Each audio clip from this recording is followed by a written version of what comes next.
The CEO slammed her fist on the conference table so hard the coffee cups rattled.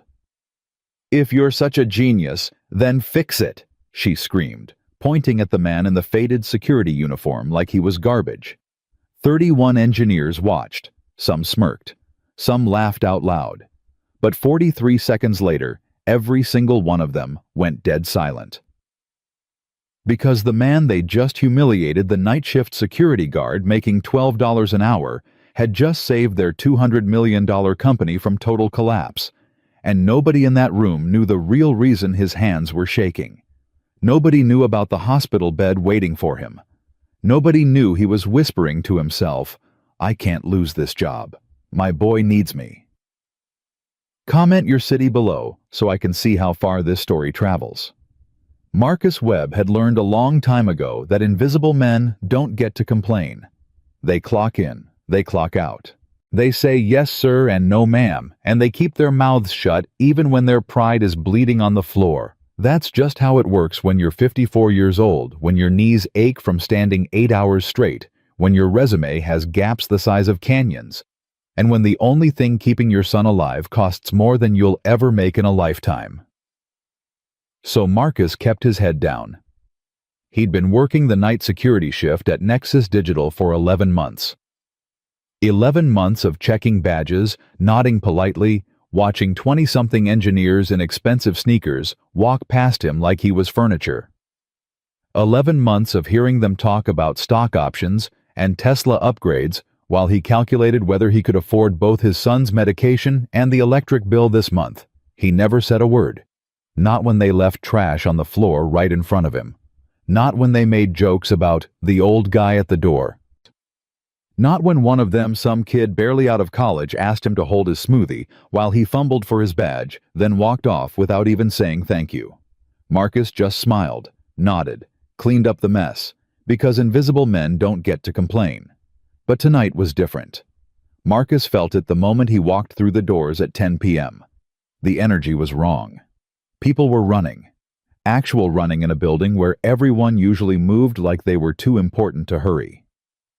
He saw Jennifer Chen, the head of IT security, sprint past him with her laptop clutched to her chest like it was a wounded child.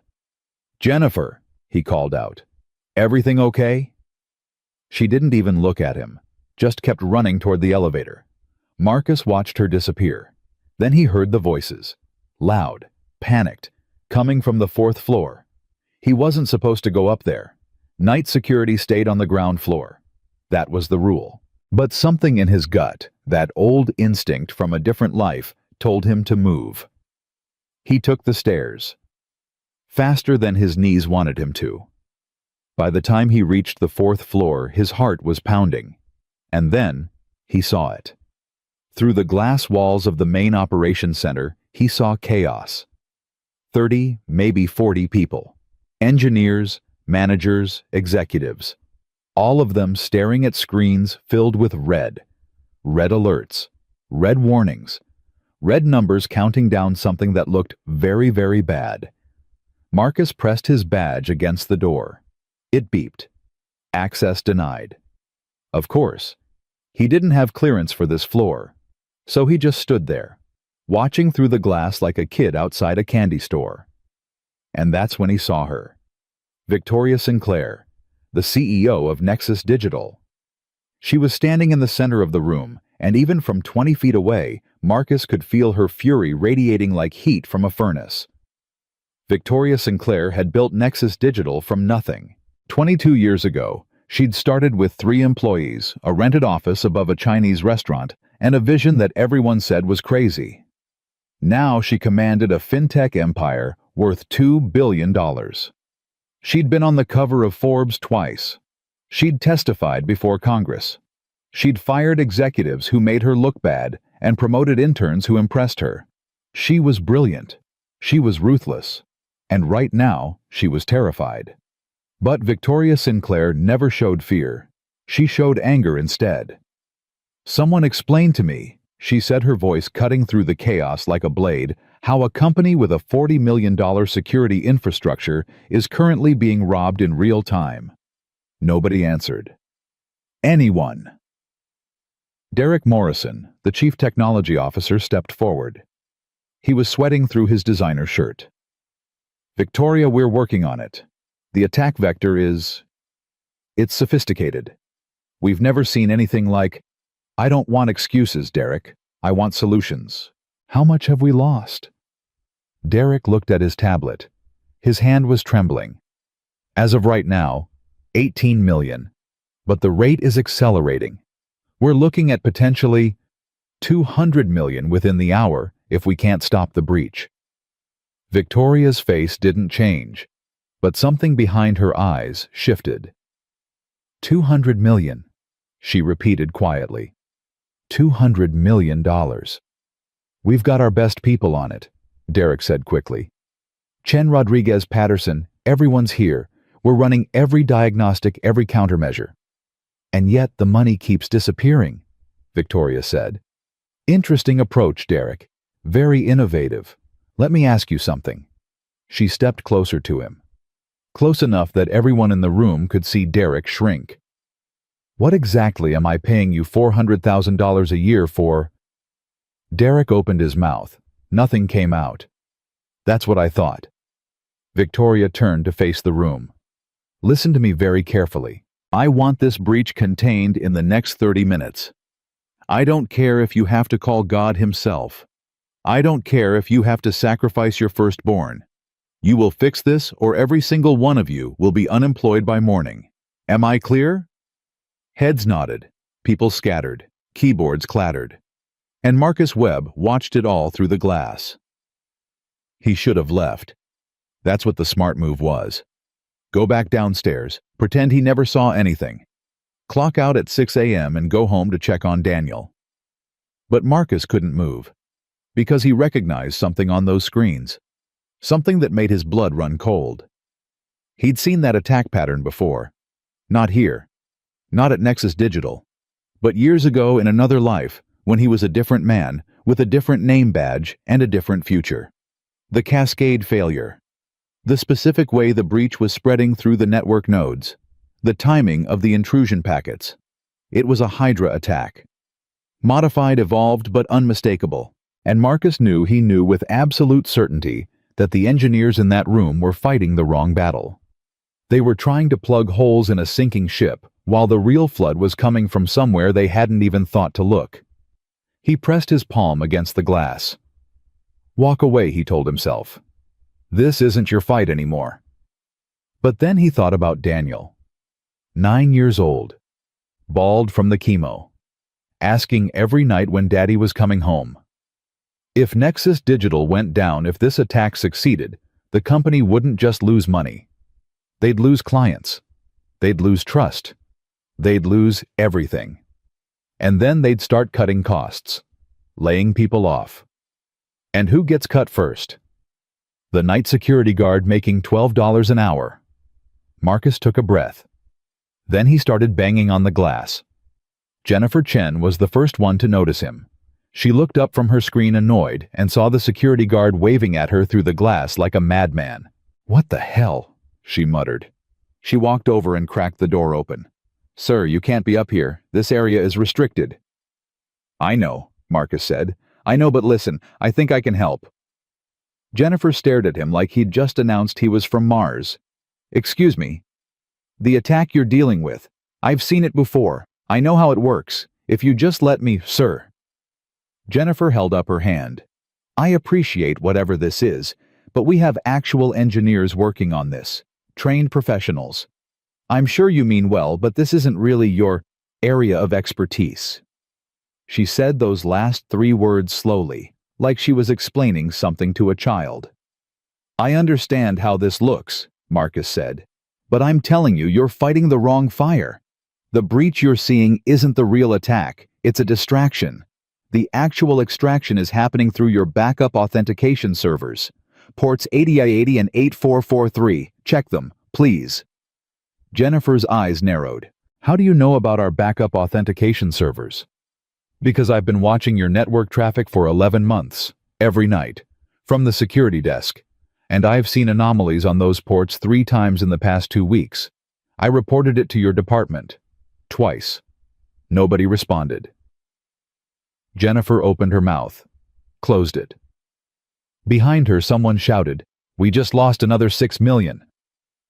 Jennifer turned to look at the chaos, then back at Marcus. "Wait here," she said. She shut the door in his face. Marcus waited. He watched through the glass as Jennifer walked over to Derek Morrison and said something in his ear.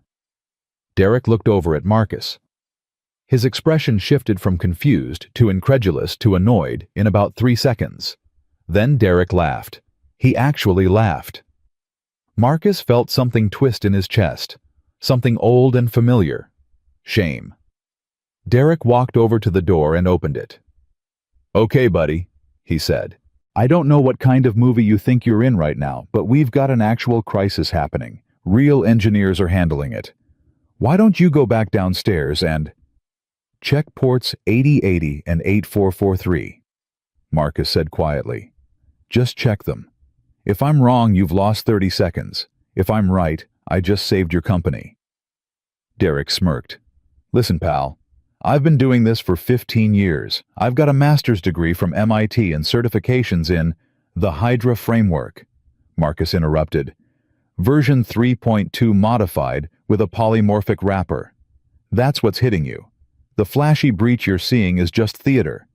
The real extraction is quiet, methodical, and it's happening right now while you're standing here telling me about your degree." Derek's smirk faltered. "How do you know about Hydra?"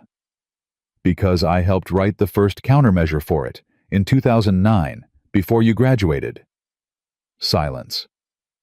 Derek stared at Marcus like he was seeing him for the first time. "Who the hell are you?" Before Marcus could answer, a voice cut through the air like a whip. "Derek!" Victoria Sinclair was walking toward them. Her heels clicked against the floor with the rhythm of a countdown timer. "Why are you chatting with the security guard while my company burns?" Derek stammered. "Victoria, this man claims he knows something about the attack." "Does he?" Victoria stopped in front of Marcus. She looked him up and down, the faded uniform, the worn shoes, the gray in his hair. "And what exactly does a security guard know about cybersecurity?" Marcus met her eyes. He didn't look away. "Ma'am, I know this looks..." "It looks," Victoria interrupted, "like a man who empties trash cans thinks he can do what 30 engineers with combined salaries of $4 million cannot. Is that about right?" A few people nearby snickered. Marcus felt his face burn, but he didn't look away. "I'm asking for 30 seconds, he said. "That's all.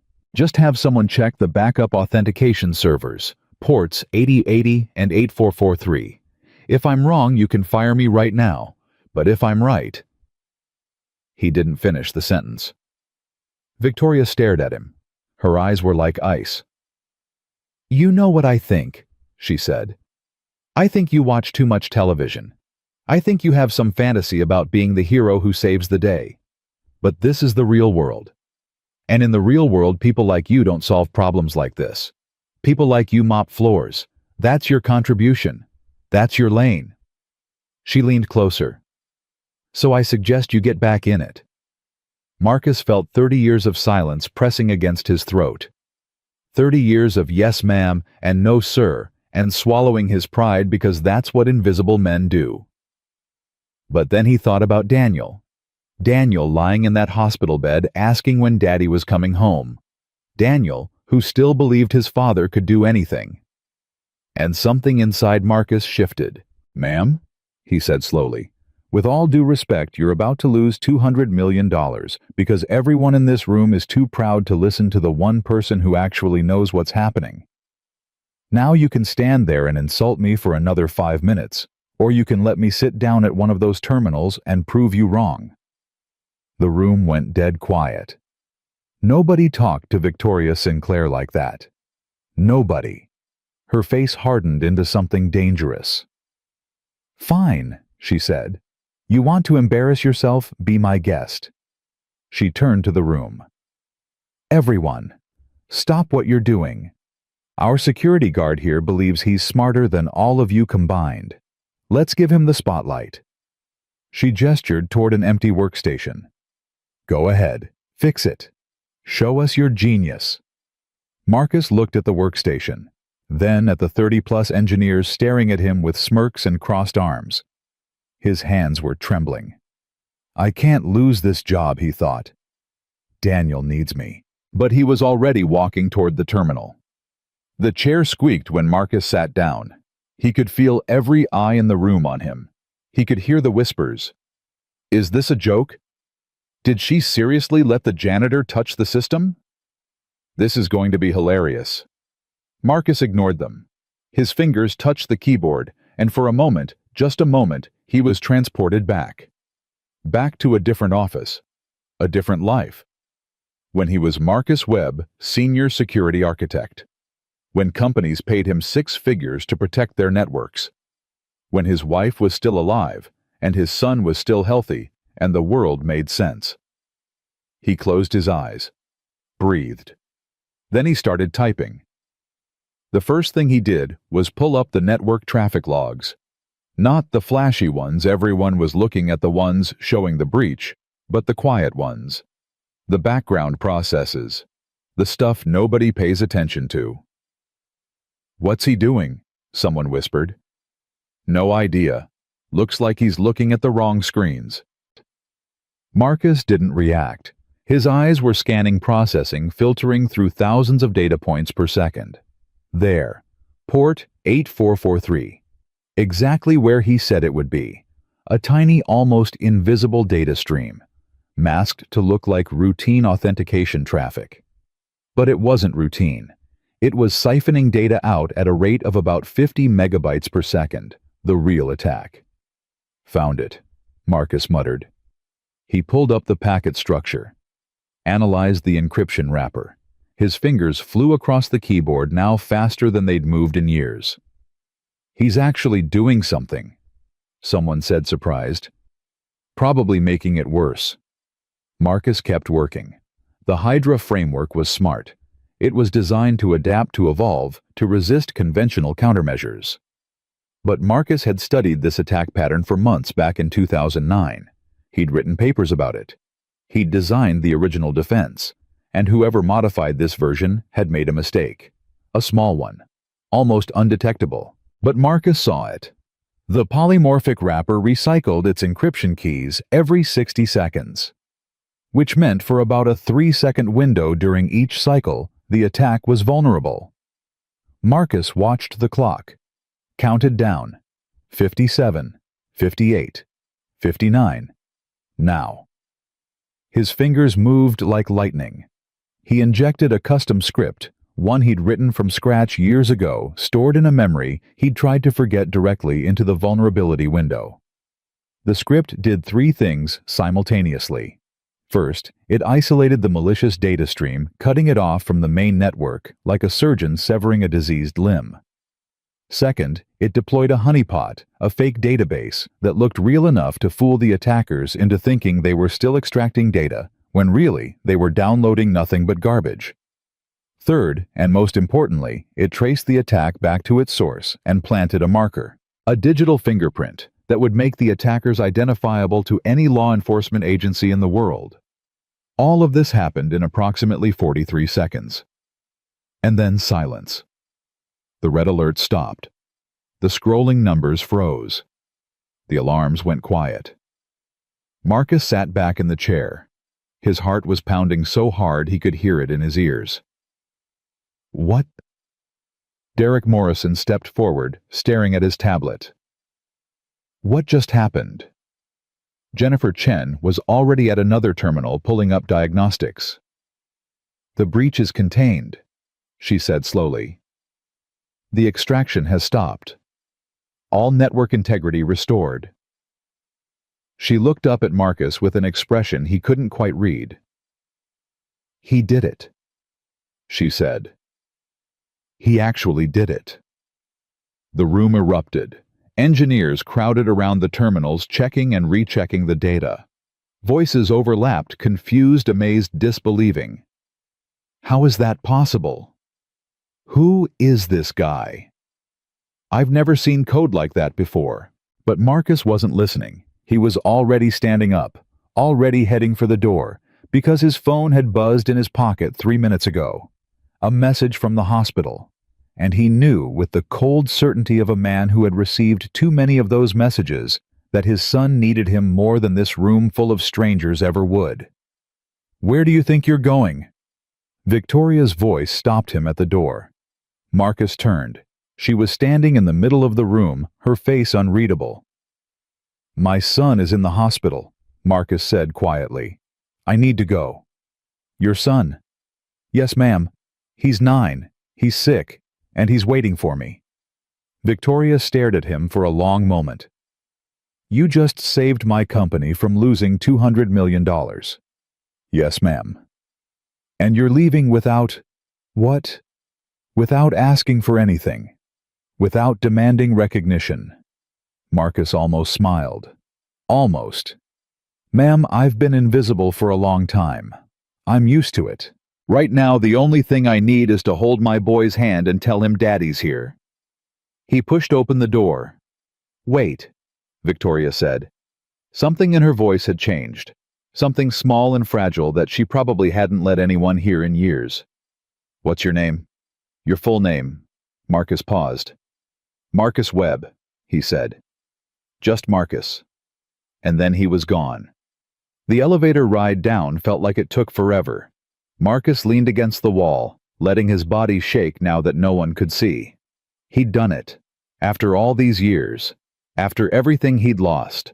After every door that had closed in his face. Every resume that went unanswered. Every interview where they looked at his age and his address and decided he wasn't worth the risk. He'd done it. And nobody in that room, not one of them, knew what it cost him to sit down at that terminal. To remember who he used to be. To prove that the man inside the security uniform was still in there somewhere, buried under all those years of grief and guilt and quiet desperation. His phone buzzed again. This time he looked at it. St. Michael's Hospital. "Please call regarding Daniel Webb. Room 412. Marcus closed his eyes. "I'm coming, buddy," he whispered. "Daddy's coming." The elevator doors opened. He walked through the lobby. Clocked out. Stepped into the cold night air. And somewhere above him, in a glass tower full of people who would never know his name, 31 engineers were still trying to figure out how a security guard had just done the impossible. The parking lot at St. Michael's Hospital was nearly empty at this hour. Marcus pulled his 15-year-old Honda Civic into the same spot he always used, third row from the entrance under the broken streetlight that nobody ever fixed. He'd parked there so many times over the past 8 months that the security guards had stopped checking his visitor pass. He sat in the car for a moment, hands still gripping the steering wheel. His fingers were trembling again. Not from the cold, not from exhaustion, from something deeper. Something he'd spent years trying to bury. The phone call from the hospital had been brief. Daniel's fever had spiked. They'd increased his medication. He was stable now, but they wanted Marcus there just in case. Just in case. Those 3 words had become the soundtrack of his life. Marcus took a breath, wiped his eyes with the back of his hand, and got out of the car. The walk from the parking lot to room 412 took exactly 4 minutes and 23 seconds. He knew because he'd counted it 100 times. Past the reception desk where Maria always worked the night shift. Up the elevator to the 4th floor. Left at the nurse's station where Sandra kept a jar of butterscotch candies for the kids. Down the hallway with the faded paintings of balloons and rainbows that were supposed to make dying children feel better. Marcus hated those paintings. He pushed open the door to room 412 slowly, not wanting to wake Daniel if he was sleeping. But Daniel wasn't sleeping. He was sitting up in bed, his thin arms wrapped around a worn stuffed elephant named Gerald, watching the door like he'd been waiting all night. Daddy. That one word broke Marcus into 1,000 pieces. "Hey, buddy." Marcus crossed the room and sat on the edge of the bed. "I came as fast as I could." "I knew you would." Daniel's voice was small, but certain. "I told the nurse. I told her my daddy always comes." Marcus reached out and touched his son's face. The skin was warm, too warm, but the fever had clearly come down from whatever spike had triggered the call. Daniel's eyes were tired, but bright. Still fighting. Still hoping. "How you feeling, champ?" "Okay, my tummy hurts a little, but Nurse Sandra gave me the good medicine, the one that tastes like grape." "That's good. That's real good."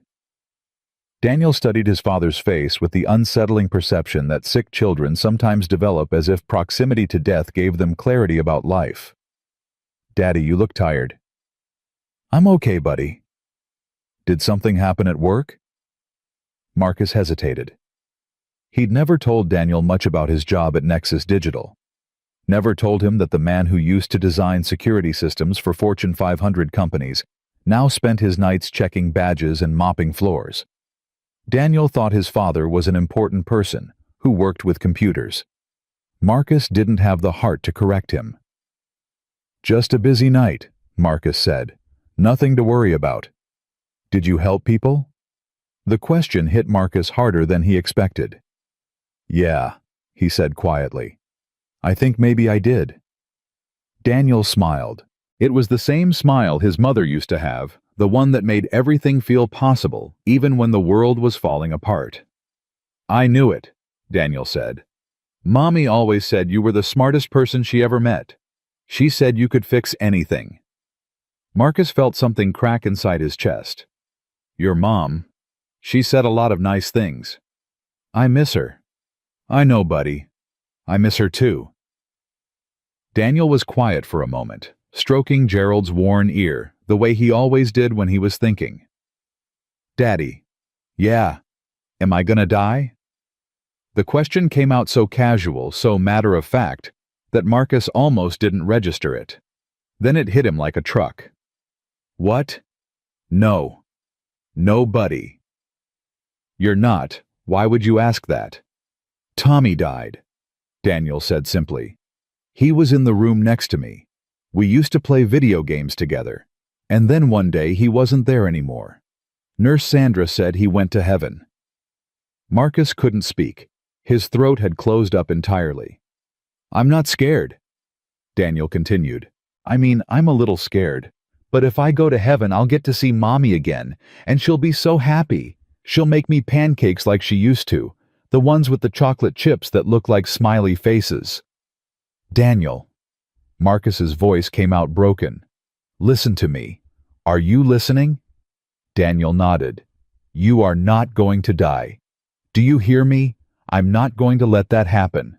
Whatever it takes, whatever I have to do, I'm going to make sure you get better. That's my job. That's the only job that matters to me." "Okay." Daniel looked at his father for a long moment. "Okay, Daddy." "Say it. Say you believe me." "I believe you." Marcus pulled his son into a hug, careful not to disturb the IV line running into his thin arm. He held him like he was trying to transfer his own life force through sheer will. "I love you, buddy, more than anything in this whole world." "I love you too, Daddy, more than Gerald." Despite everything, Marcus laughed. "More than Gerald? That's pretty serious." "I know. Don't tell him I said that." Marcus held his son until Daniel's breathing slowed and his small body relaxed into sleep. Then, he gently laid him back on the pillow, tucked Gerald under his arm, and sat in the chair beside the bed. He didn't sleep.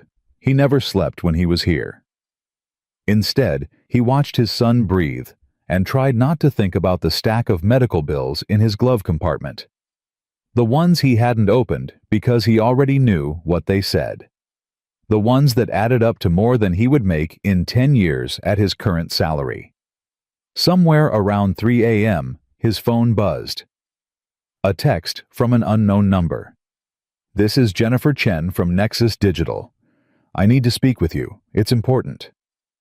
Marcus stared at the message for a long time. Then he turned off his phone and went back to watching his son breathe. The past could wait. It always did. 3 floors up and across town, in a penthouse apartment that cost more than most people's houses. Victoria Sinclair was not sleeping either. She stood at her floor-to-ceiling windows, looking out at the city lights, holding a glass of whiskey she hadn't touched. The crisis was over. The money was safe. Her company had survived. But Victoria couldn't stop thinking about the security guard, Marcus Webb. The way he'd looked at her when she insulted him. Not angry, not wounded, just patient. Like he was used to it. Like he'd been carrying that weight for so long, it didn't even register anymore. And then the way he'd sat down at that terminal and done in 43 seconds what her entire engineering team couldn't do in 4 hours. Who the hell was he? Victoria pulled out her phone and dialed. "Richard, I know what time it is. I don't care. I need you to run a background check on someone. Full workup. Everything you can find." She paused. "The name is Marcus Webb. He works security at Nexus Digital. Night shift. I want to know where he came from, where he went to school, where he's worked, and why he's currently making $12 an hour at my company. I want it on my desk by 8 a.m. She hung up without saying goodbye. Then she took her first sip of whiskey and kept staring at the city. Something about this didn't add up, and Victoria Sinclair had built her empire by solving equations that didn't add up. By 8:15 the next morning, Victoria had her answer. She sat at her desk reading through the file Richard had compiled, and with each page, her expression shifted from curiosity to confusion to something that looked almost like shame. Marcus James Webb, born 1971 in Detroit, Michigan. Father worked the line at a Ford plant for 32 years. Mother was a schoolteacher. Marcus was the first person in his family to go to college. He graduated summa cum laude from MIT with a degree in computer science. Top of his class. Published 3 papers before he turned 25. Got recruited straight out of school by DataShield Technologies, one of the biggest cybersecurity firms in the country. By 30, he was their senior security architect. By 35, he was designing systems that protected banks, hospitals, government agencies. He held 7 patents. He was a keynote speaker at international conferences. Forbes once called him one of the most brilliant minds in cybersecurity. And then, 8 years ago, everything stopped. Victoria flipped to the next page. There was a newspaper clipping. Local paper from Columbus, Ohio. The headline read, "Local tech executive's wife dies in car accident." Victoria read the article slowly. Sarah Webb, 38, killed when a drunk driver ran a red light and struck her vehicle. She was 7 months pregnant at the time. Emergency responders managed to save the baby, a boy, but Sarah died at the scene. The article mentioned that her husband Marcus Webb had been at work when he received the call. Victoria set down the paper. She understood now. The gaps in his resume. The spiral from corner offices to security uniforms. The way he'd said, "My son is in the hospital," like it was the only thing in the world that mattered. Because it was. She kept reading. After his wife's death, Marcus had taken a leave of absence from DataShield. Then another. Then another. Eventually, they let him go, restructuring, the official reason said. But Victoria knew what that meant. She'd done it herself to employees who became liabilities. He'd tried to get back into the field, applied to dozens of companies. But the industry had moved on. New technologies, new faces, new priorities. And Marcus had been out of the game too long caring for a newborn son who'd been born into tragedy. The medical bills started piling up. The boy Daniel had complications from his premature birth. Then 2 years ago, he was diagnosed with leukemia. And Marcus Webb, the man who once commanded 6-figure salaries and testified before Congress, started working nights as a security guard. Because it was the only job that gave him flexible hours to be at the hospital when his son needed him. Victoria closed the file. She sat very still for a very long time. Then she picked up her phone and dialed Jennifer Chen. "Jennifer, I need you to find Marcus Webb. Bring him to my office. Today.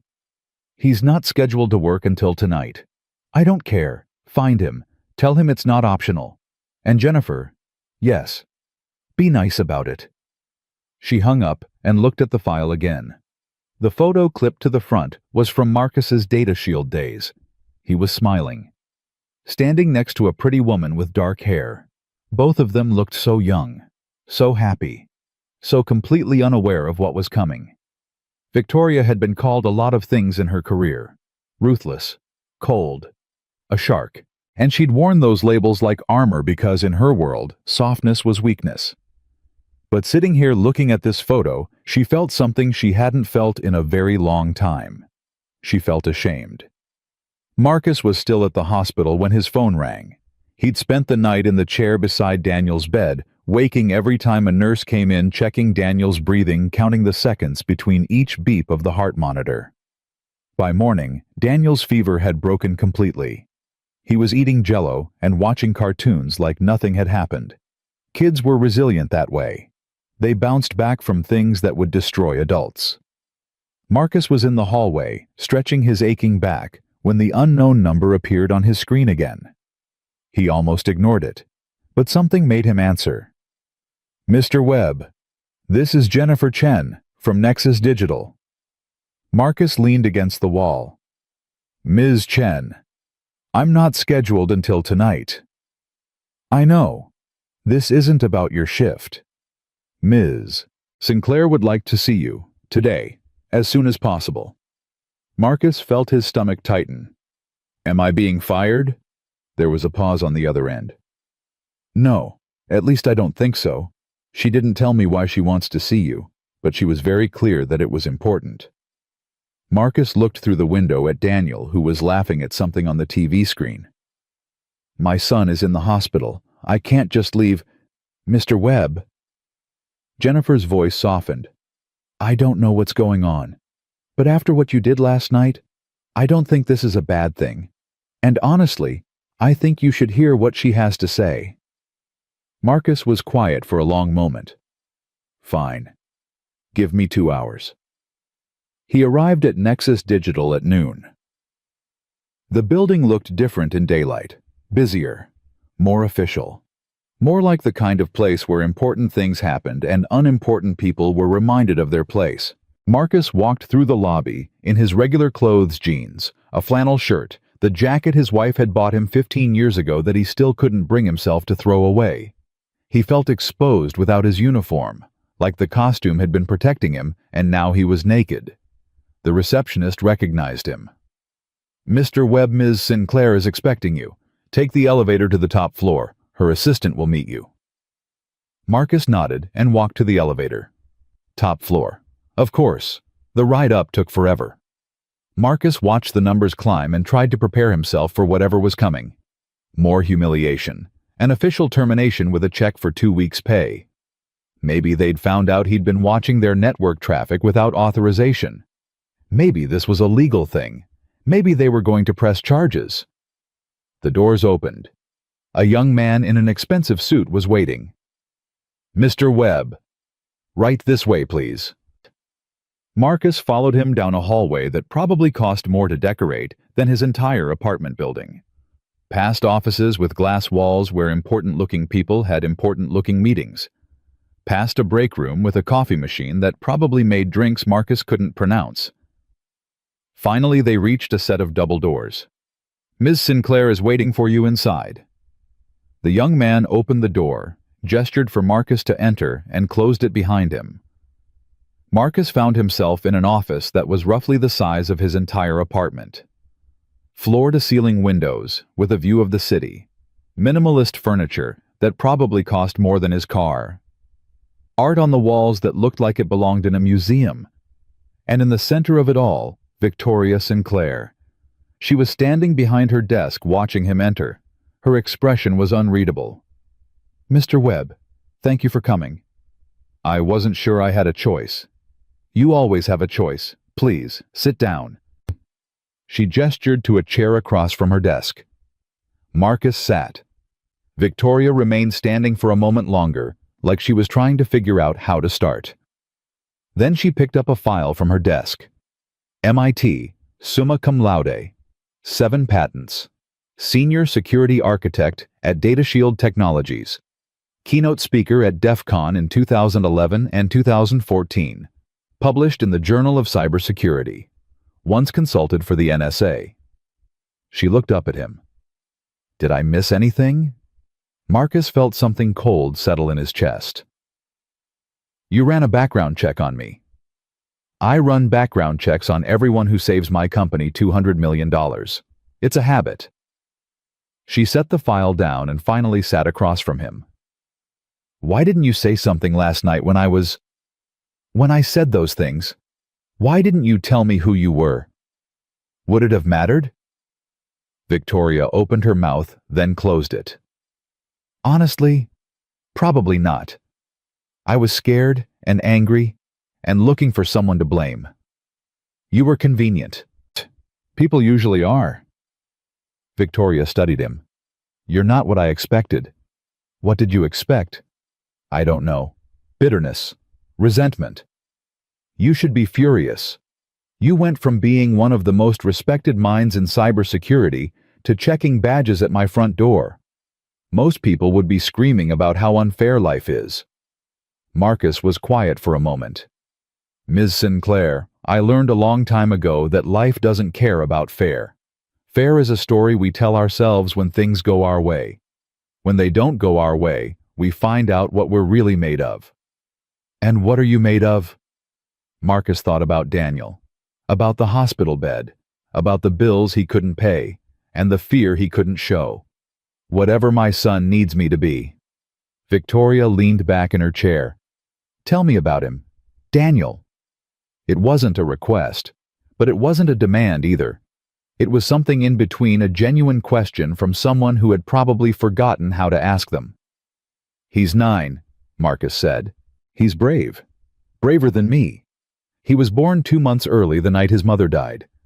Doctors said he might not make it through the first week. Then they said he might not make it through the first year, but he kept fighting. He's been fighting his whole life. Marcus's voice caught. 2 years ago they found the cancer, acute lymphoblastic leukemia. He's been in and out of that hospital ever since. Chemo, radiation, more chemo. They say he's responding well. They say he has a good chance. But every time I look at him, every time I see how thin he's gotten, how tired he is, I wonder if I'm doing enough, if there's something more I could do. He stopped talking. He'd said more in that minute than he'd said to anyone in years. Victoria was very still.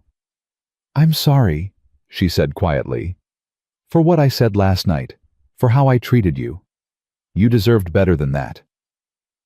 Marcus wasn't sure how to respond.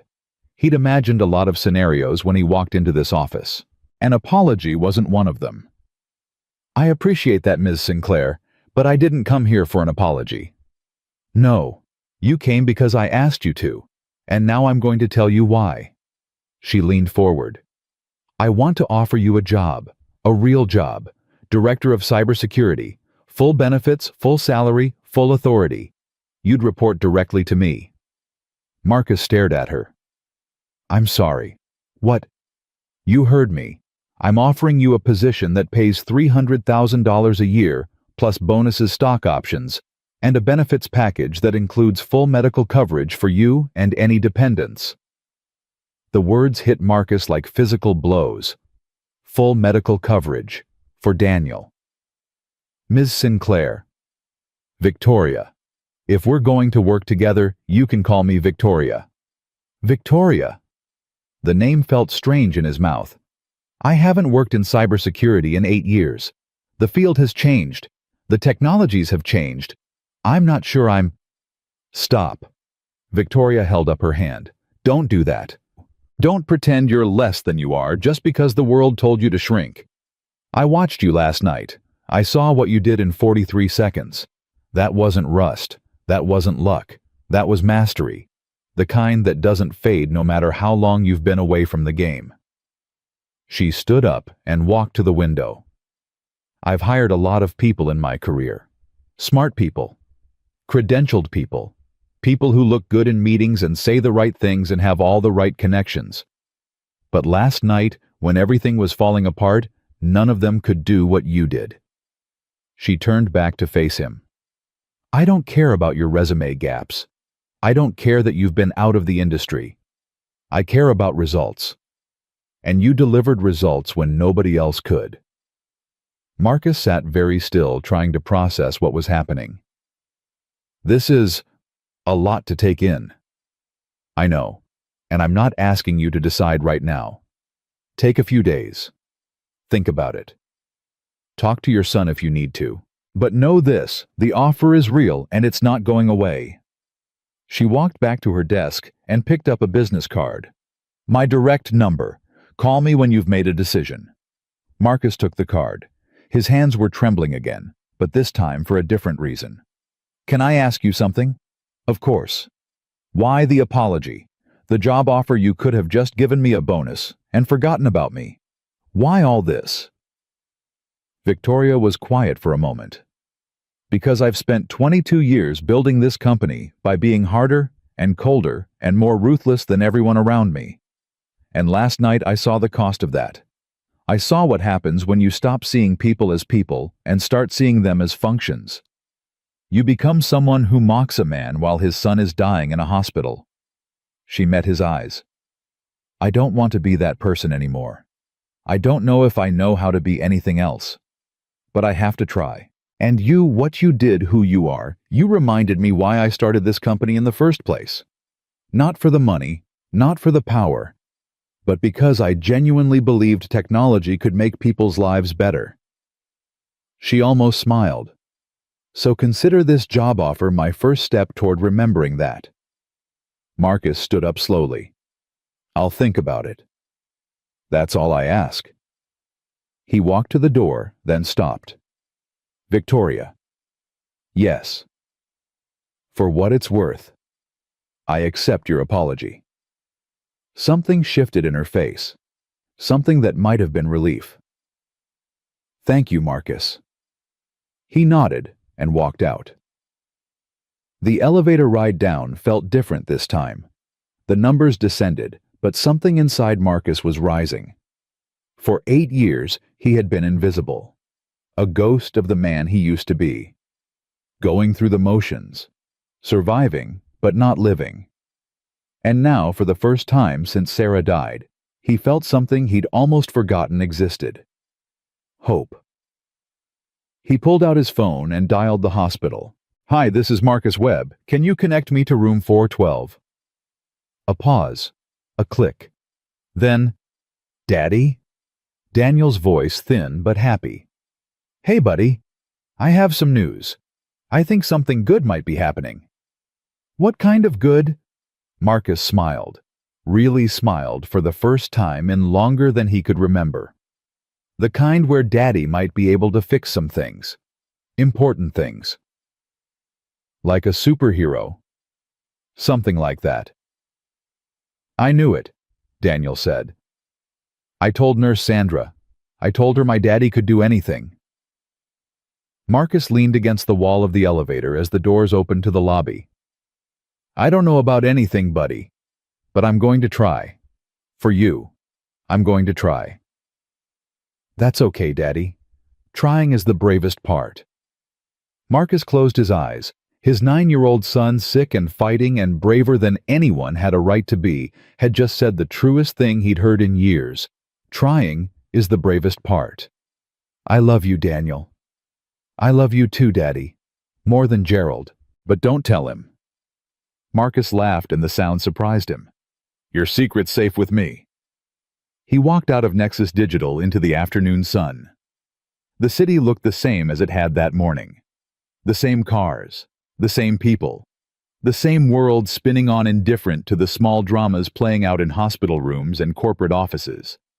But Marcus felt different. He felt like a man who had been holding his breath for 8 years and had finally remembered how to exhale. There was still a long road ahead. Daniel's treatment, the medical bills, the uncertainty of starting over at 54. But for the first time in a long time, the road didn't look quite so dark. He got into his car, turned the key, and drove toward the hospital. Toward his son. Toward whatever came next. The decision kept Marcus awake for 3 nights. He sat in the plastic chair beside Daniel's hospital bed, watching his son sleep, turning Victoria's business card over and over in his fingers until the edges went soft. $300,000 a year. Full medical coverage.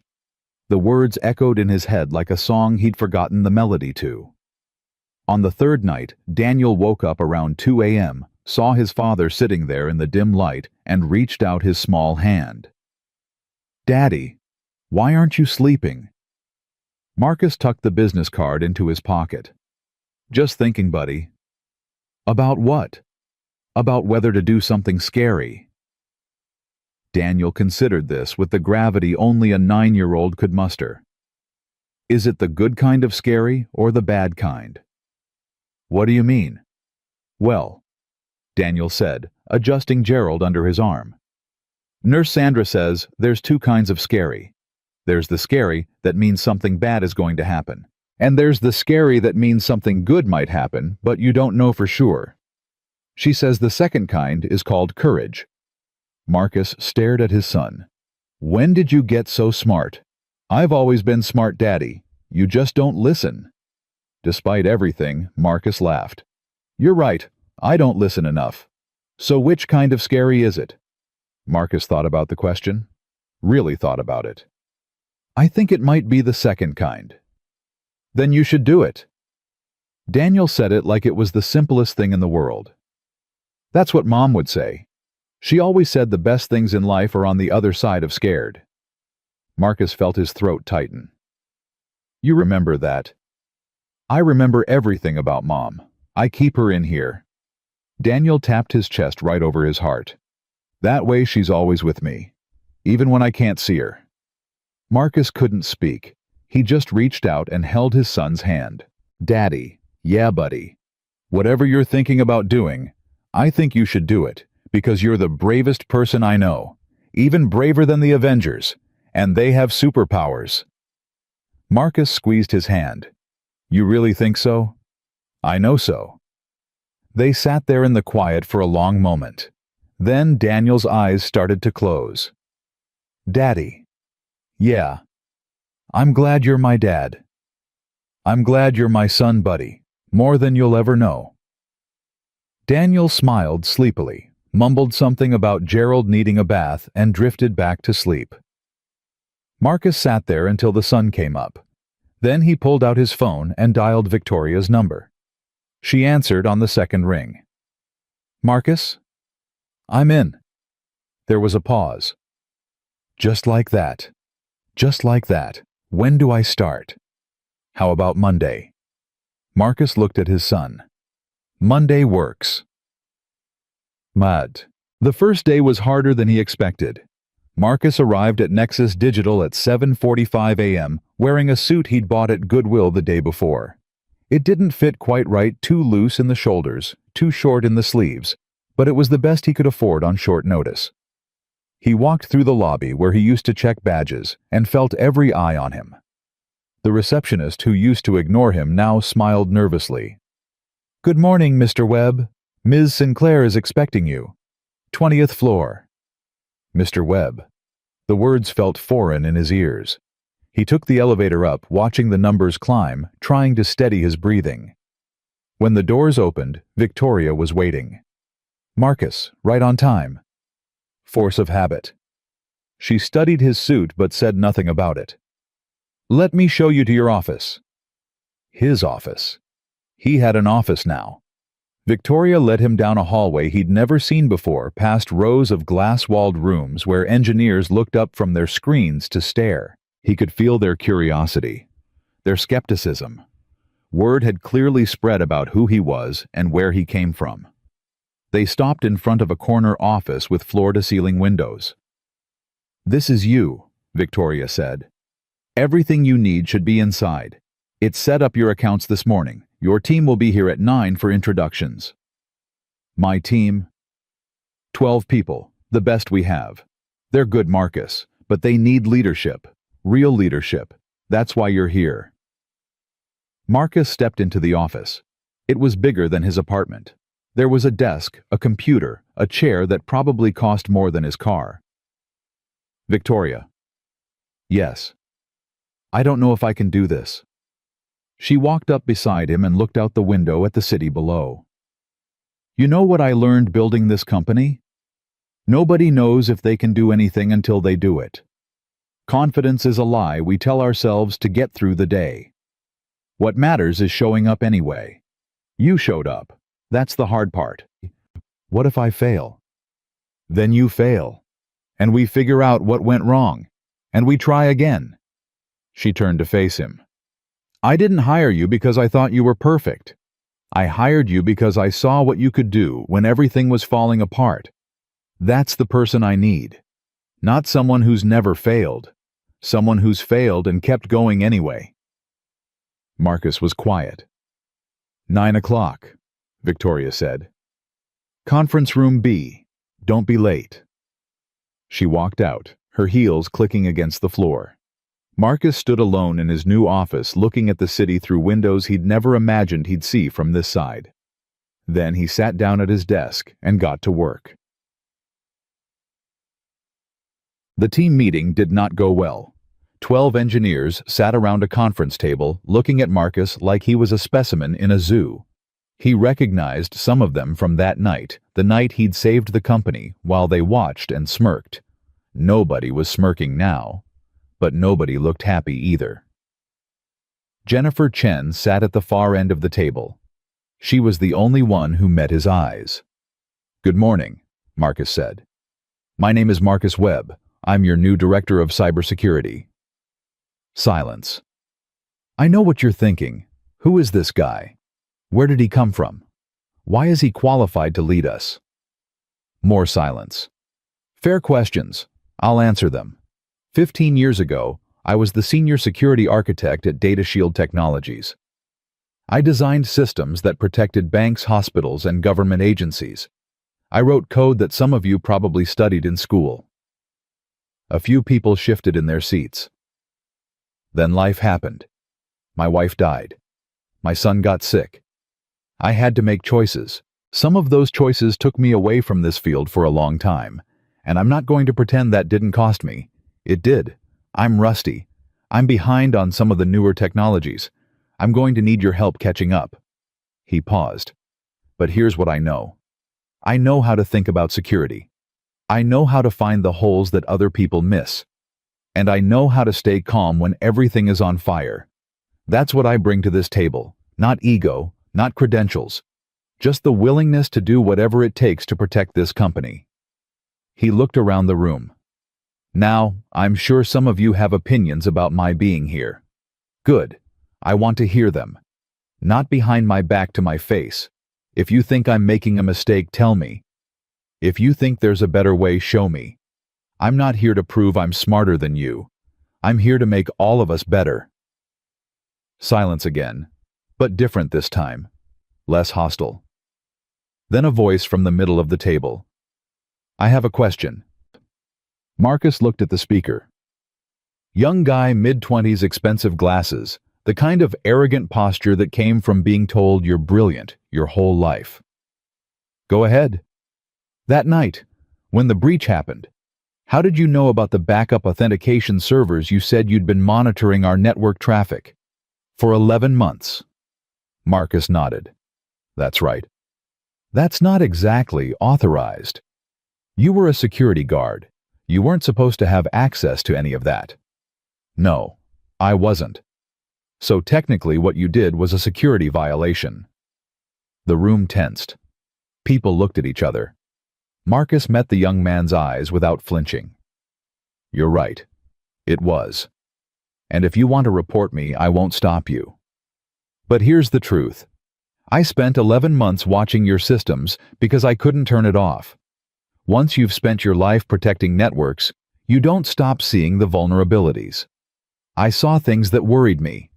I reported them twice. Nobody listened. And when the attack came, I did what I had to do. Even though it wasn't your job. Especially because it wasn't my job. Sometimes the most important things are the ones nobody assigns to you. The young man stared at him for a long moment. Fair enough, he said finally. I'm Kevin Park. I lead the incident response team. Good to meet you, Kevin. I'm looking forward to working with you. Kevin didn't smile, but he nodded, and that was enough. Anyone else? Marcus asked. Silence. Good. Then let's get to work. Jennifer, can you walk me through the current security architecture? I want to understand what we're protecting and where the weak points are. Jennifer stood up. Follow me. The meeting was over. Nobody had stormed out. Nobody had quit. It wasn't a victory, but it wasn't a defeat either. Marcus would take it. The first month was a blur. Marcus worked 18-hour days. He reviewed every line of code, every system architecture document, every incident report from the past 3 years. He learned names. He learned personalities. He learned who could be trusted and who was just there for the paycheck. He made enemies. There were people who resented him. People who thought they should have gotten his job.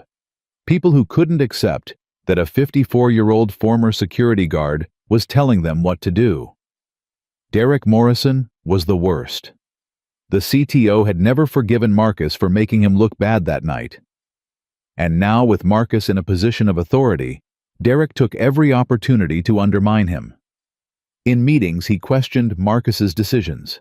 In emails, he copied Victoria on every minor disagreement. In hallways, he made comments just loud enough for people to hear. Heard our new security director learned cybersecurity from YouTube tutorials.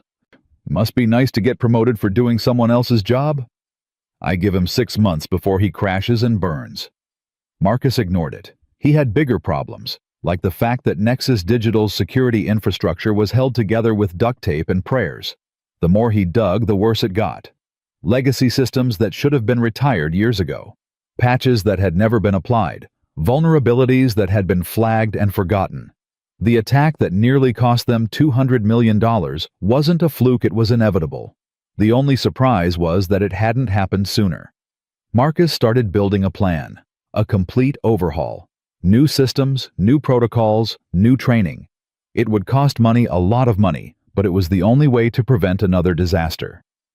He presented it to Victoria at the end of his 4th week. She read through the proposal in silence. 20 pages. Charts, diagrams, cost projections. 3 years of work compressed into a document that would either make or break his career.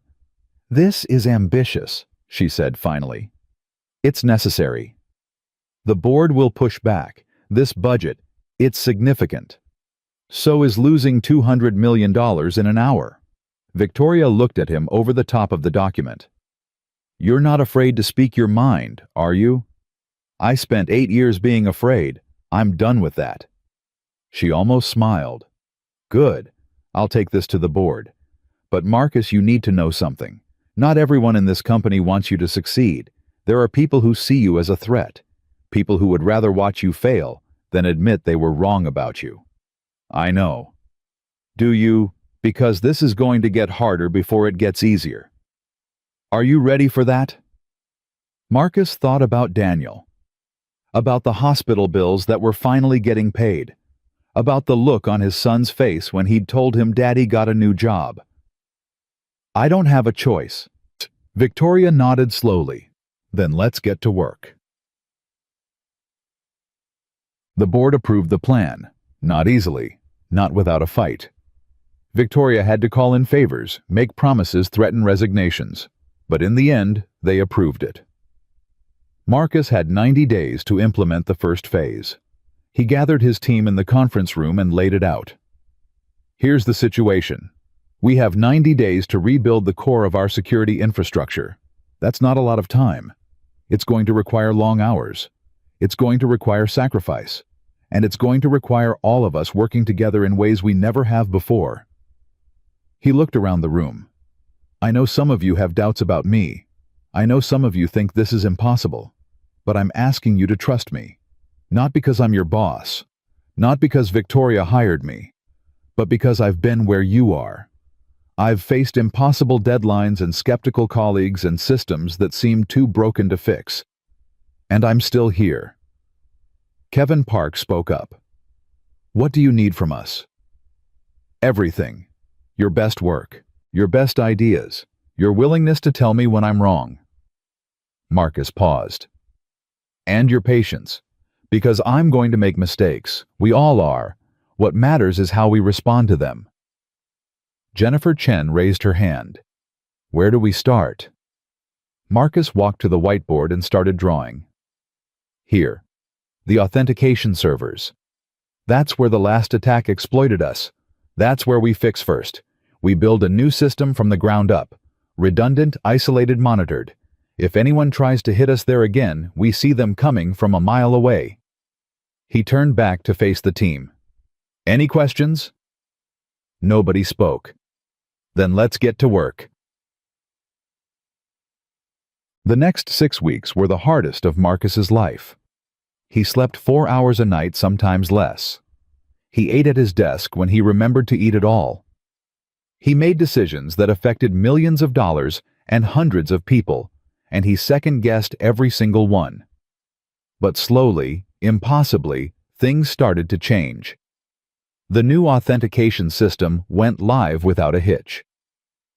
The vulnerability assessment uncovered 43 critical issues that got patched.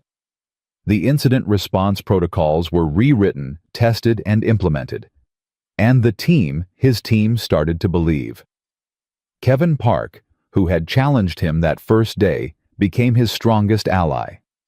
They worked late into the night, arguing about code and strategy, and the best way to stop attacks that hadn't happened yet.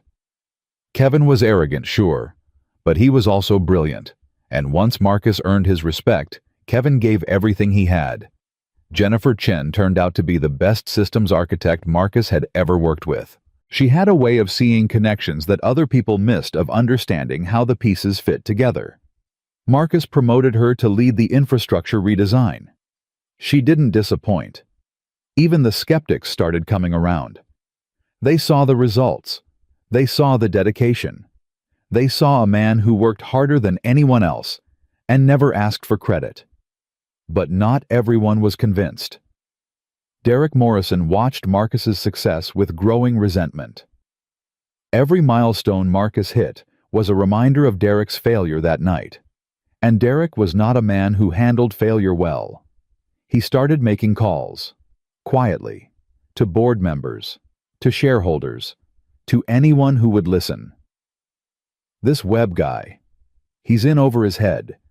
The board is making a mistake trusting him.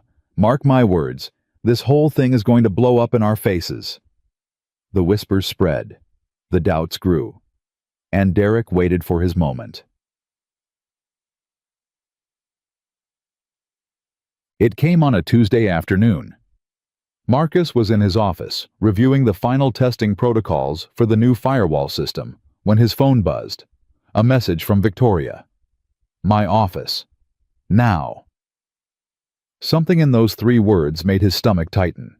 He walked to Victoria's office and found her sitting behind her desk, her face unreadable. Derek Morrison was there too, standing by the window with his arms crossed and a look of barely concealed satisfaction. Close the door, Victoria said. Marcus closed it. What's going on? Derek spoke before Victoria could answer. We have a problem. A big one. He walked over to Victoria's desk and turned her laptop to face Marcus. On the screen was a news article from a tech blog.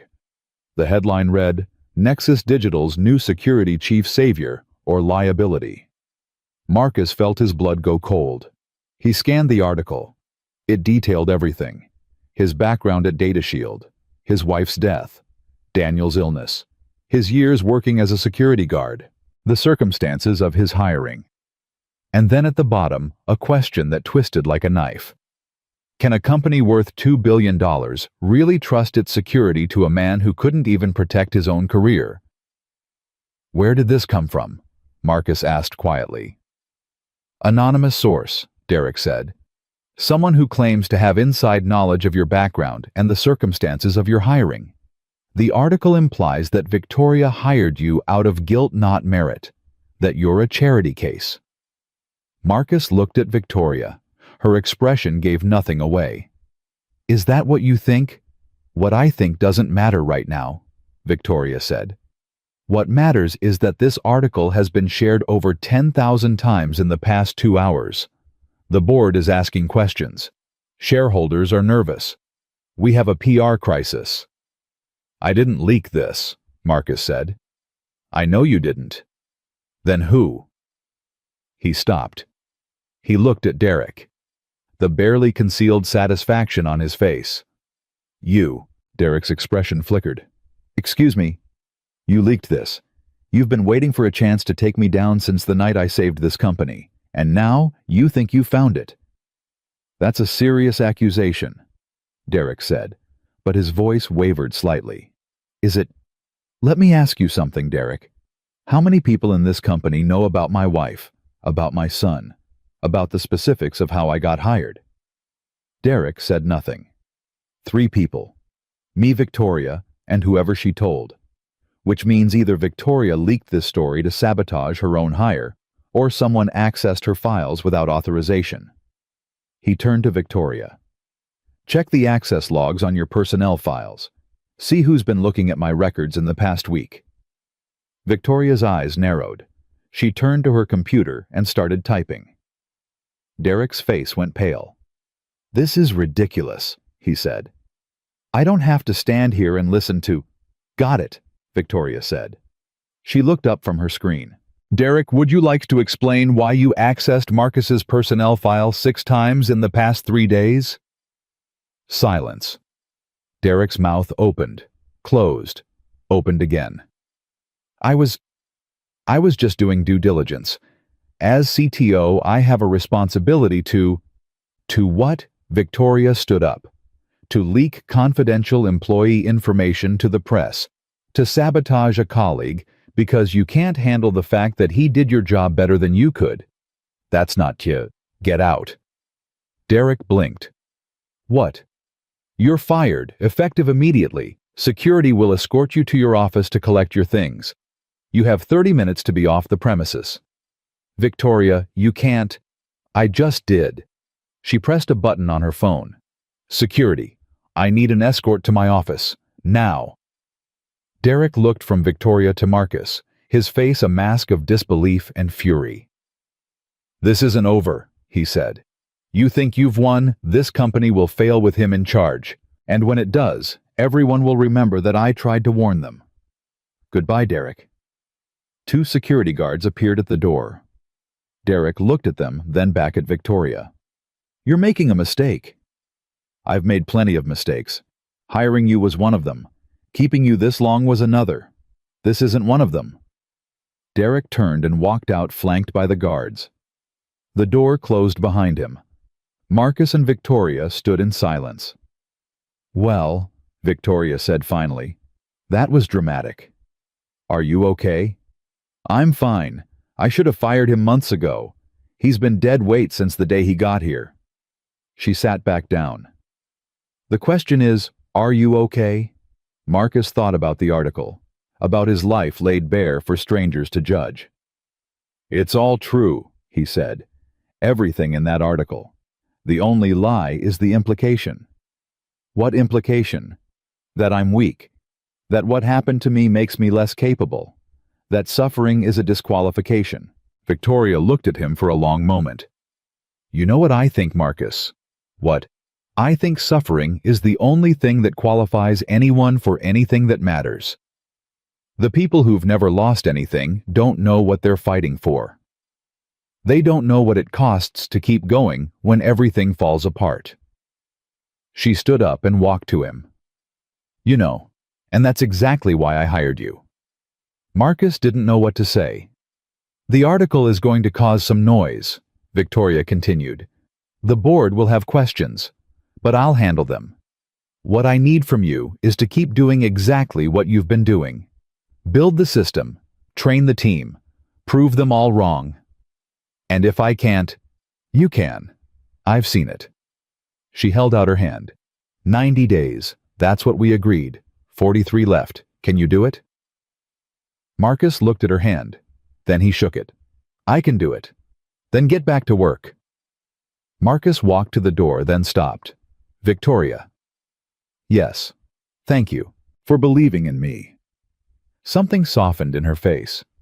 Thank you for giving me a reason to. Marcus walked out. The hallway was quiet. News of Derek's firing had probably already started spreading. People would be whispering, wondering, choosing sides. But Marcus didn't care about any of that. He had 43 days to prove that everything he'd lost had been worth something, and he was not going to waste a single one of them. That night, Marcus drove to the hospital. Daniel was awake watching cartoons, looking stronger than he had in weeks. The doctor said his latest tests were encouraging. The treatment was working. Marcus sat down beside him and just watched. His son. His reason for everything. "Daddy, you look tired. Long day, buddy. Did something bad happen?" Marcus thought about the article. About Derek. About everything. Something bad tried to happen, but we stopped it. Like a superhero. Something like that.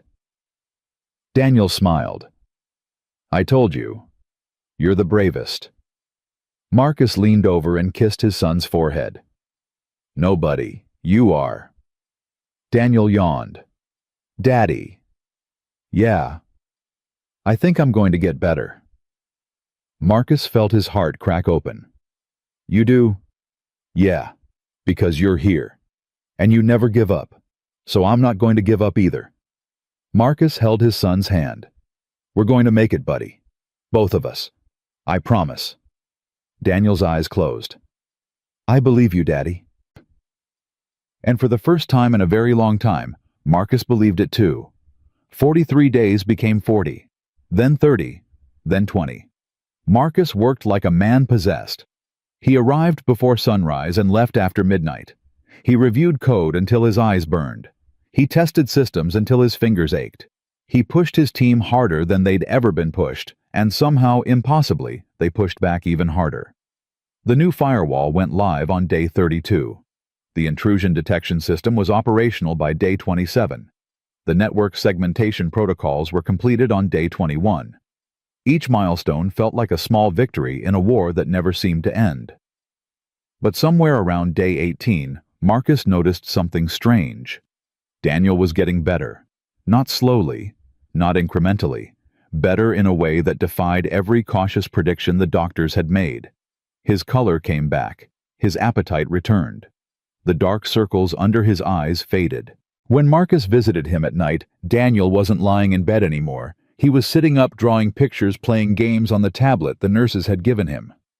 On day 15, Dr. Ramirez called Marcus into her office. "I don't want to get your hopes up," she said carefully, "but his latest blood work is remarkable." Marcus felt his heart stop. "What does that mean?" "It means the treatment is working better than we expected. His white cell count is normalizing. The cancer markers are dropping. At this rate..." She paused as if afraid to say the words out loud. "At this rate, we might be looking at remission." Remission. Marcus had to grip the armrest of his chair to keep from falling. How sure are you?" "Nothing is certain with this disease. You know that. But I've been doing this for 20 years, Mr. Webb. And what I'm seeing in your son's results, it's encouraging. Very encouraging." Marcus couldn't speak. Couldn't think. Couldn't do anything but sit there and feel something crack open in his chest. Something that had been locked tight for so long he'd forgotten it existed. Hope. Real hope. Not the desperate white-knuckled kind he'd been clinging to for 2 years, but the genuine breathing kind that might actually survive the night. "What happens now?" he finally managed. "We continue the treatment. Monitor closely. But if things keep going this way..." Dr. Ramirez smiled. "You might be taking your son home in a few weeks." Marcus walked out of that office in a daze. He found Daniel in his room working on a drawing. When Daniel saw his father's face, he put down his crayon. "Daddy, why are you crying?" Marcus hadn't realized he was crying. "Come here, buddy." He sat on the edge of the bed and pulled Daniel into his arms. Held him so tight it was probably uncomfortable, but Daniel didn't complain. He never complained. "The doctor says you're getting better," Marcus whispered. "Really better." "I told you," Daniel said. "I told you I was going to fight." "You did, buddy, you did. Does this mean I can go home soon?" "Maybe, if you keep getting better." Daniel pulled back and looked at his father with those big, serious eyes. "Daddy." "Yeah. When I go home, can we get a dog?" Marcus laughed a real laugh, the kind that comes from somewhere deep and true. "We'll see, buddy." That means yes. That means we'll see. Daniel grinned. It was the most beautiful thing Marcus had ever seen. I love you, Daddy. I love you too, Daniel. More than anything in this whole world. Marcus left the hospital that night feeling like he was walking on air. For the first time in years, the weight on his shoulders felt lighter. Not gone, it would never be completely gone, but lighter. Like maybe, just maybe, he was allowed to believe that good things could happen. He was so distracted that he almost didn't see the car parked outside his apartment building. A black sedan. Expensive.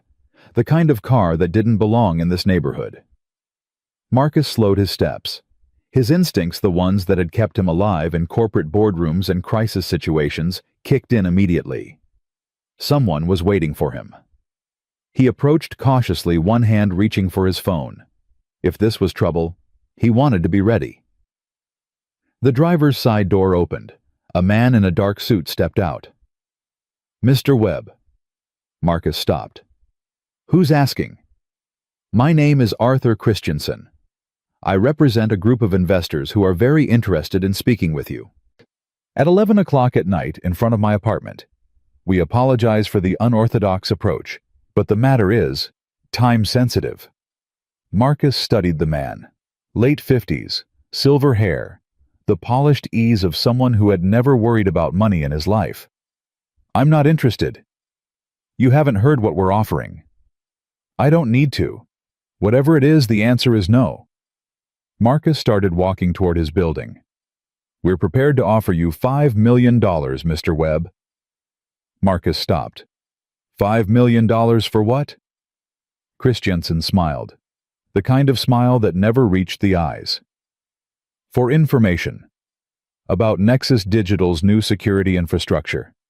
The systems you've been building. The vulnerabilities you've identified. The protocols you've implemented. Marcus turned slowly. You want me to sell out my company. We want you to share information that you developed. Information that has significant value on the open market. That's called corporate espionage. That's called betrayal. That's called business, Mr. Webb. Companies buy and sell intelligence all the time. You'd simply be facilitating a transaction. Marcus walked back toward the car. Christensen held his ground, still smiling that dead smile. Let me make sure I understand, Marcus said slowly. You want me to give you proprietary security information about a company that trusted me when no one else would. A company that gave me a second chance when my life was falling apart. And in exchange, you'll give me money. $5 million is not just money, Mr. Webb. It's freedom. It's security for you and your son. It's never having to worry about hospital bills or rent or whether you can afford groceries. Think about what that money could mean for Daniel. Marcus felt something cold settle in his chest. Don't say my son's name. Excuse me. You heard me. Don't ever say my son's name again. Christensen's smile flickered. Mr. Webb, I understand you're emotional, but let's be realistic. You've had a difficult life. You've lost so much. This is an opportunity to secure your future. All I have to do is become exactly the kind of person I've spent my whole life refusing to be. Marcus stepped close enough to see the slight nervousness in Christensen's eyes. You want to know what I've learned sitting in hospital rooms watching my son fight for his life?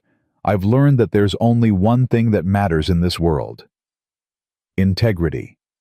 Being able to look yourself in the mirror and know that you did the right thing even when the right thing was hard. Even when the wrong thing would have been easier. He shook his head. $5 million wouldn't be enough to make me betray the people who believed in me. $5 billion wouldn't be enough. Because if I did that, if I became that person, I wouldn't be able to face my son. And he's the only thing in this world I care about. Christensen's smile was gone now. You're making a mistake, Mr. Webb. No, I made plenty of mistakes in my life. This isn't one of them. There are people who will be very disappointed to hear this. Then tell them to be disappointed. and tell them if I ever see you or anyone like you near me or my son again, I'll make sure the FBI hears about this little conversation." Christensen stared at him for a long moment. "You're not as smart as people say you are, Mr. Webb." "Maybe not, but I can sleep at night. Can you?" He turned and walked into his building without looking back. Behind him, he heard the car door slam and the engine start. The black sedan pulled away into the night. Marcus stood in the lobby of his building, his heart pounding, his hands shaking. $5 million. There was a time not so long ago when that money would have solved every problem in his life, when he would have done almost anything to get it. But that was before Victoria gave him a chance. Before his team started believing in him. Before Daniel looked at him and said, "You're the bravest person I know." Some things were worth more than money. Marcus took the stairs to his apartment, suddenly exhausted, but strangely at peace. He had no idea that the real test was still coming. Day 10. The board meeting that would determine everything. Marcus had prepared for weeks. Rehearsed his presentation 100 times. Memorized every statistic, every metric, every piece of evidence that proved his security overhaul was working. But nothing could have prepared him for what happened when he walked into that boardroom. Victoria was there. So were the 12 board members, a mix of investors, executives, and industry experts who controlled the fate of a $2 billion company. And sitting at the end of the table, smiling that dead smile, was Arthur Christensen. Marcus stopped in the doorway. "Mr. Webb," Victoria said, "please come in. We're ready to begin." Marcus walked to his seat, never taking his eyes off Christensen. "I don't believe we've met," Victoria continued, following his gaze. "This is Arthur Christensen. He represents Meridian Capital, one of our largest institutional investors. He asked to attend today's presentation." "We've met," Marcus said quietly. Victoria's eyes narrowed. "You have—" It was brief. Marcus sat down. "And not particularly pleasant." Christiansen's smile didn't waver. "Mr. Webb and I had a conversation about opportunity. He wasn't interested. But I'm here today with an open mind. I'm very curious to see what he's accomplished."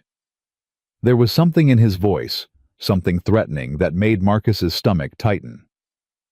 "Let's begin," Victoria said. "Marcus, the floor is yours." Marcus stood up, walked to the front of the room, turned on his presentation. For the next 45 minutes, he laid out everything his team had accomplished.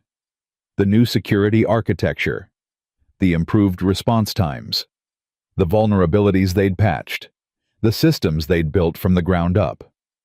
He showed them numbers, charts, comparisons, before and after. And by the time he finished, even the most skeptical board members were nodding. "Questions?" Marcus asked. Christiansen raised his hand. "I have a few." Of course he did. "Mr. Webb, these numbers are impressive, but I'm wondering about the methodology. How can we be sure these improvements will hold up under a real-world attack? After all, it's easy to test in controlled conditions. Reality is messier."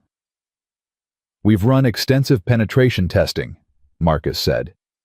"Red team exercises, stress tests, everything we could think of.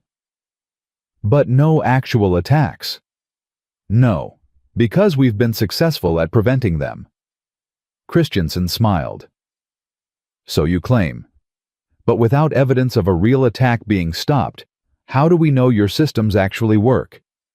You might just be lucky." Marcus felt his jaw tighten. "Security isn't about luck, Mr. Christensen. It's about preparation, about building systems that are resilient enough to handle whatever comes at them. We've done that." "Have you?" Christensen leaned forward. "Because I've been doing some research of my own, and I've found some concerning information." He pulled out a folder and slid it across the table. "According to my sources, there are still significant vulnerabilities in Nexus Digital's infrastructure. Vulnerabilities that Mr. Webb has either missed or deliberately ignored."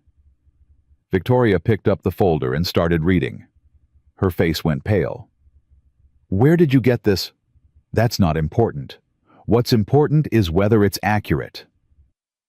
Victoria looked at Marcus. Her expression was unreadable. Marcus, is this true? Marcus walked over and took the folder. He scanned the documents inside. His heart sank. The information was detailed, technical, specific. It outlined 3 vulnerabilities in systems his team hadn't finished securing yet, systems that were scheduled for the final phase of the overhaul. Someone had leaked this. Someone inside his team. These are real issues, Marcus said slowly. But they're not being ignored. They're part of our Phase 3 implementation, which is scheduled to begin next week. So they're not fixed, Christensen said. Not yet. So your company is still vulnerable. Every company is vulnerable. Security is an ongoing process, not a destination. Christensen spread his hands. Ladies and gentlemen of the board, I think the evidence is clear. Mr. Webb has done impressive work, but his job is not complete. And until it is, Nexus Digital remains at risk. I move that we delay approval of his infrastructure plan until these remaining vulnerabilities are addressed. That could take months, Marcus said. Then it takes months. I'd rather be safe than sorry. The room was silent. Board members exchanged glances. Victoria was still looking at the folder, her expression troubled. Victoria, Marcus said, you know this is sabotage. Someone leaked this information specifically to undermine me. That's a serious accusation, Christensen said smoothly. Do you have proof? I know who you are. I know what you offered me. And I know you're doing this because I turned you down. I have no idea what you're talking about. Marcus turned to the board. 10 days ago, this man approached me outside my apartment. He offered me $5 million to sell confidential information about our security infrastructure. I refused. And now he's here using stolen intelligence to destroy everything we've built. The room erupted. Board members started talking over each other. Christensen was shouting denials. Victoria was calling for order. And Marcus just stood there watching it all fall apart. Enough! Victoria's voice cut through the chaos. Everyone went silent. She stood up slowly, her eyes locked on Christensen. Mr. Christensen, is what Marcus saying true? Of course not. It's the desperate accusation of a man who knows he's failed. Then you won't mind if we check the security footage from Marcus's apartment building, from 10 days ago. Christensen's smile flickered. That would be an invasion of privacy. No, that would be due diligence. Victoria turned to her assistant. Get me the footage, now. This is ridiculous, Christensen said, but his voice had lost its smoothness. I'm not going to sit here and be interrogated like a criminal. Then leave. But know this, if what Marcus says is true, I will destroy you. I will use every resource this company has to ensure you never work in this industry again. And I will do it with pleasure. Christensen stared at her for a long moment. Then he stood up. You're making a mistake, both of you. I've heard that before, Marcus said. From people who turned out to be wrong. Christensen walked out without another word. The door closed behind him. Victoria turned to the board. Ladies and gentlemen, I apologize for the disruption. I think it's clear that there are forces working against this company, and against Marcus Webb, that go beyond normal business competition. I ask that you table the vote on the infrastructure plan until we can investigate what just happened. In the meantime, I want to assure you that I have complete confidence in Marcus and his team. She looked at him. Complete confidence. The board members nodded, started gathering their things. Marcus stood frozen still, processing what had just happened. Victoria walked over to him. Are you okay? I don't know. You did the right thing, refusing his money, telling the truth just now. Did I? I might have just destroyed everything. No. Victoria shook her head. You just proved that you're exactly the person I thought you were. Incorruptible. Even when it costs you. Marcus looked at her. What happens now? Now we find out who leaked that information. And we finish what we started. She put her hand on his shoulder. You have 10 days. Can you do it? Marcus thought about Daniel, about the promise he'd made. I'll do it in 5. The leak came from Kevin Park. Marcus didn't want to believe it. Kevin had been his strongest ally, his most trusted team member, the person he'd relied on more than anyone else over the past 3 months. But the evidence was undeniable. Jennifer Chen found it. A trail of encrypted messages between Kevin and an outside contact. Payments deposited into an offshore account.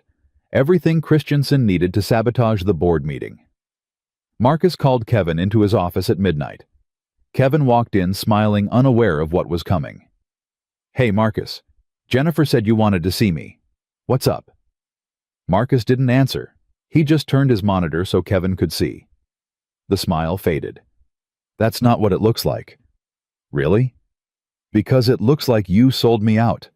It looks like you took money from people who wanted to destroy this company. It looks like everything I believed about you was a lie.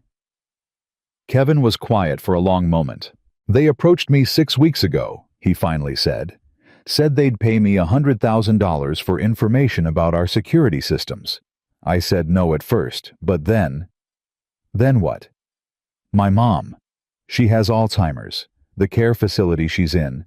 It costs $8,000 a month. I was drowning. I couldn't keep up with the payments. Marcus felt something twist in his chest. Why didn't you tell me? Tell you what? That I'm broke. That I can't take care of my own mother. I have a reputation, Marcus. I have pride. Pride. Marcus laughed bitterly. Pride is what I had when I was mopping floors at this company. Pride didn't pay my son's hospital bills. Pride didn't keep a roof over our heads. He stood up and walked to the window. I trusted you, Kevin, more than anyone else on this team, and you betrayed me. I know. You could have come to me. I would have helped. Would you? Or would you have fired me for being a liability? Marcus turned to face him. Do you really think that little of me? Kevin didn't answer. Here's what's going to happen, Marcus said. You're going to resign, effective immediately. You're going to tell HR that you're leaving for personal reasons, and you're going to pray that I don't press charges. Marcus. I'm not done. You're also going to give me the name of everyone you communicated with at Meridian Capital. Every contact, every message, everything. And if I find out you've held anything back, I will make sure you never work in this industry again.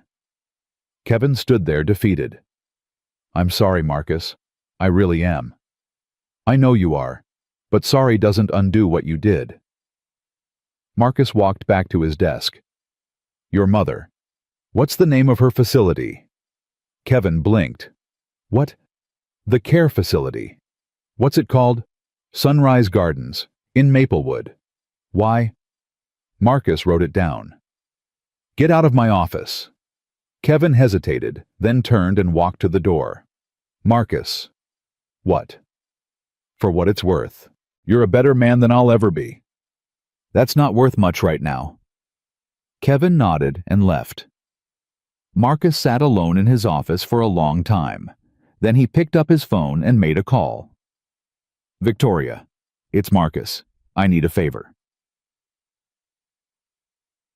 The next morning, Marcus walked into the hospital carrying a stuffed dog. Daniel was sitting up in bed looking stronger than he had in months. When he saw his father, his face lit up.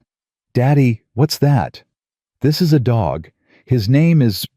Well, I thought you could name him. Daniel took the stuffed animal and studied it seriously. Rocket, he decided. His name is Rocket. Rocket, I like it. Marcus sat on the edge of the bed. Buddy, I have something to tell you. What? Dr. Ramirez says you're doing really well. So well that she thinks you might be able to come home soon. Daniel's eyes went wide. Really, really, really, really, really. Daniel threw his arms around his father, squeezing with all the strength in his small body. I knew it, Daddy. I knew I was going to get better. You did, buddy. You fought so hard. We both fought, you and me, like a team. Marcus held his son and let the tears come. "Yeah," he whispered, "like a team." Bien. 5 days later, Marcus finished the security overhaul. Every vulnerability patched, every system tested, every protocol implemented. He presented his final report to the board without fanfare, without drama, just facts, figures, and evidence. They approved it unanimously. Victoria shook his hand in front of everyone. "Well done, Mr. Webb. Thank you for believing in me. Thank you for proving me right." That night, Marcus drove to the hospital one last time. Dr. Ramirez met him in the hallway. "He's ready," she said. "All the paperwork is complete. You can take him home." Marcus walked into room 412. Daniel was sitting on the edge of the bed, fully dressed, holding Gerald in one arm and Rocket in the other. "Daddy, let's go." Marcus laughed. "Don't you want to say goodbye to the nurses first?" "I already did. Nurse Sandra cried. I told her not to be sad because I'm going to come visit her." "That's very nice of you, buddy." Daniel hopped off the bed and grabbed his father's hand. "Ready, Daddy?" Marcus looked around the room where he'd spent so many terrified nights, where he'd prayed and cried and bargained with God for one more day. "Yeah, buddy, I'm ready." They walked out together, past the nurse's station where Sandra wiped her eyes and waved, down the hallway with the faded paintings of balloons, into the elevator that had carried Marcus through so many nights of despair, and out into the sunlight. Daniel squinted and held up his hand. "Daddy, it's so bright." "That's the sun, buddy. You haven't seen it in a while." "I missed it." "Me too." They stood there for a moment, father and son, letting the warmth wash over them. Then Daniel looked up at Marcus with those big, serious eyes. "Daddy." "Yeah. Are we going to be okay now?" Marcus knelt down until he was eye level with his son. "Yeah, buddy. We're going to be okay. Better than okay." "Promise?" "Promise." Daniel smiled that radiant, beautiful, world-changing smile. "Okay, Daddy. I believe you." Marcus picked up his son, settled him on his hip, and carried him toward the car.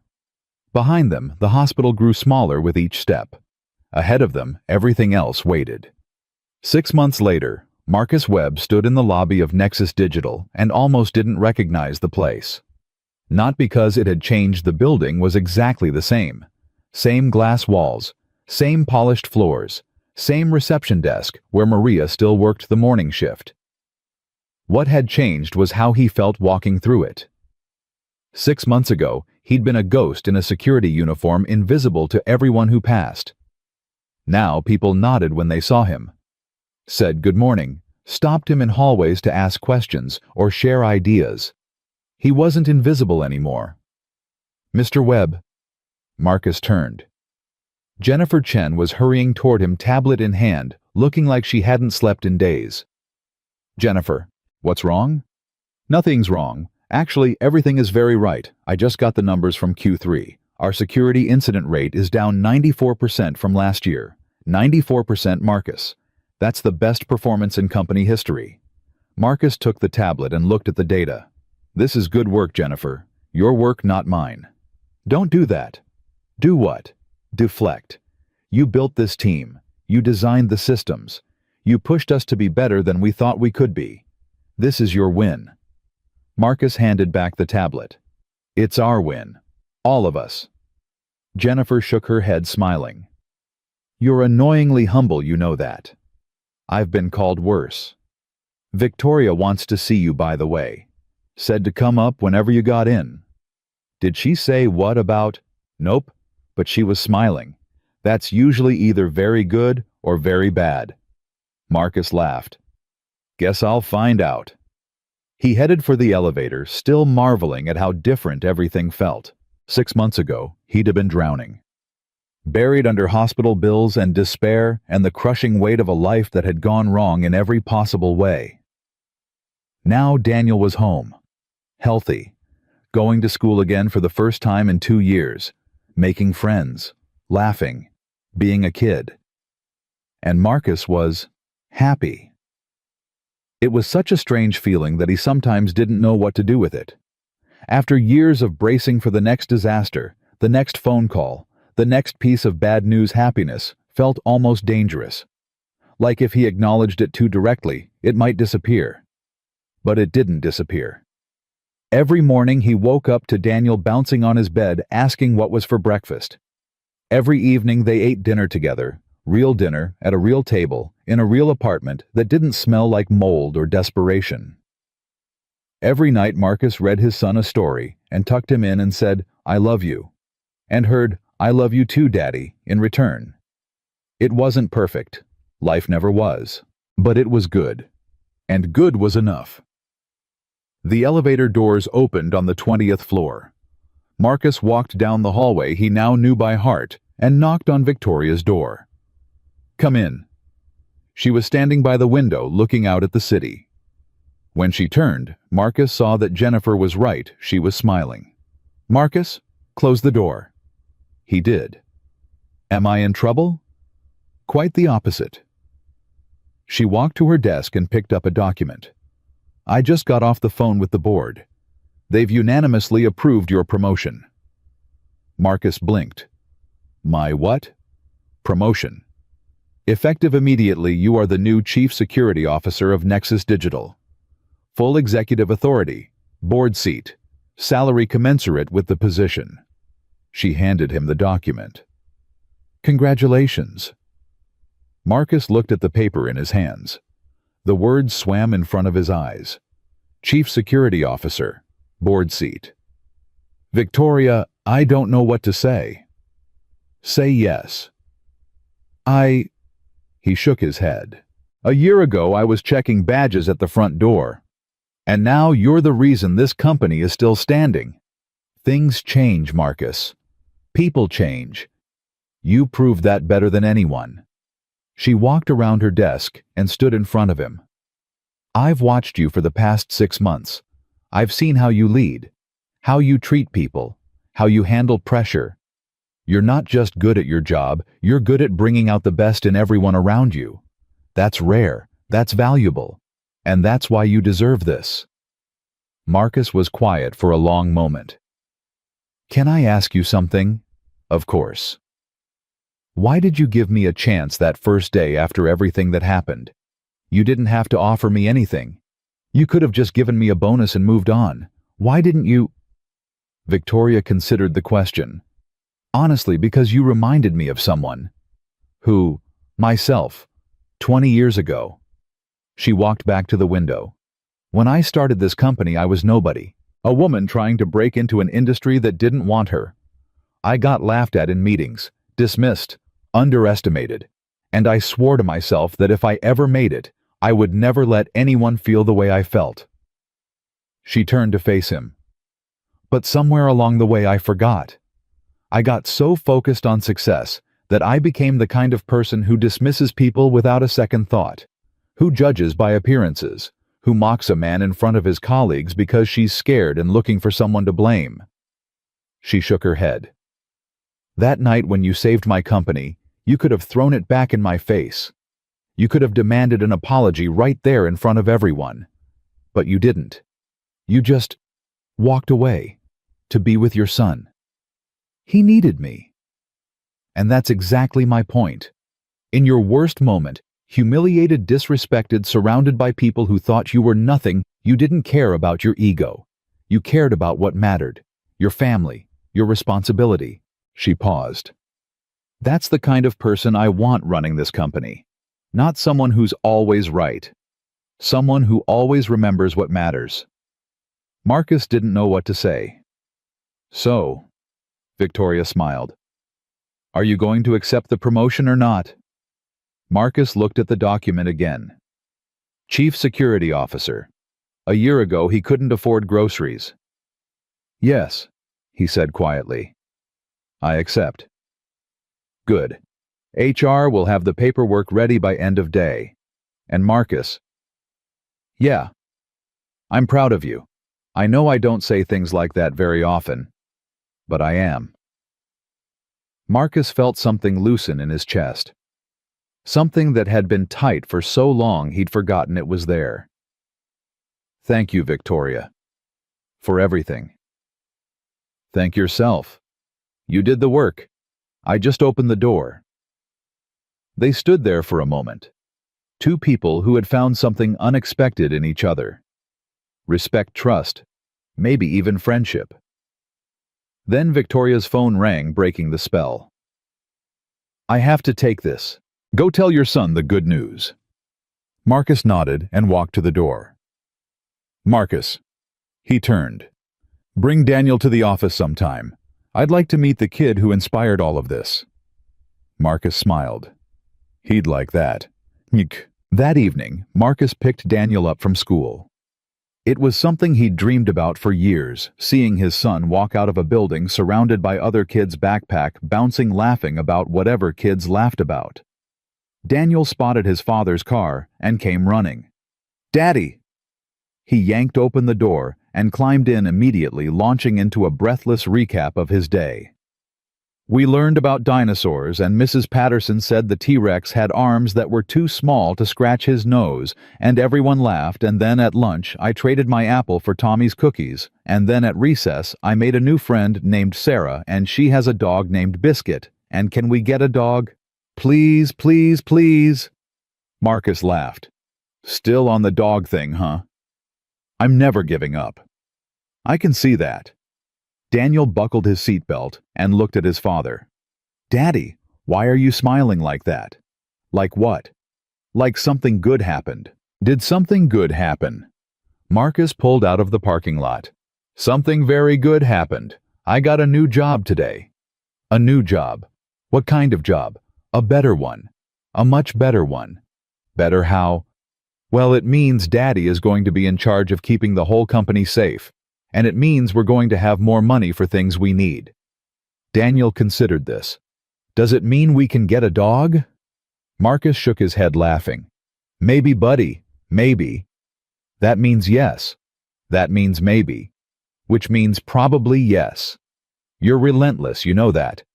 What does relentless mean? It means you never give up.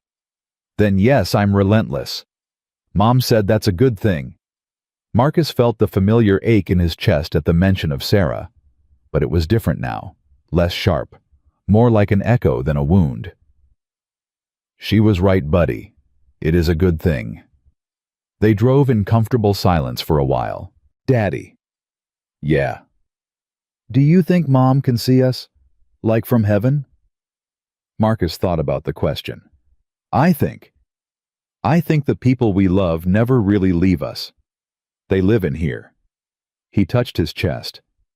In our hearts, in our memories, in the parts of us that they helped shape. So she can see us. I think she knows how we're doing. I think she's proud of you, of how brave you've been.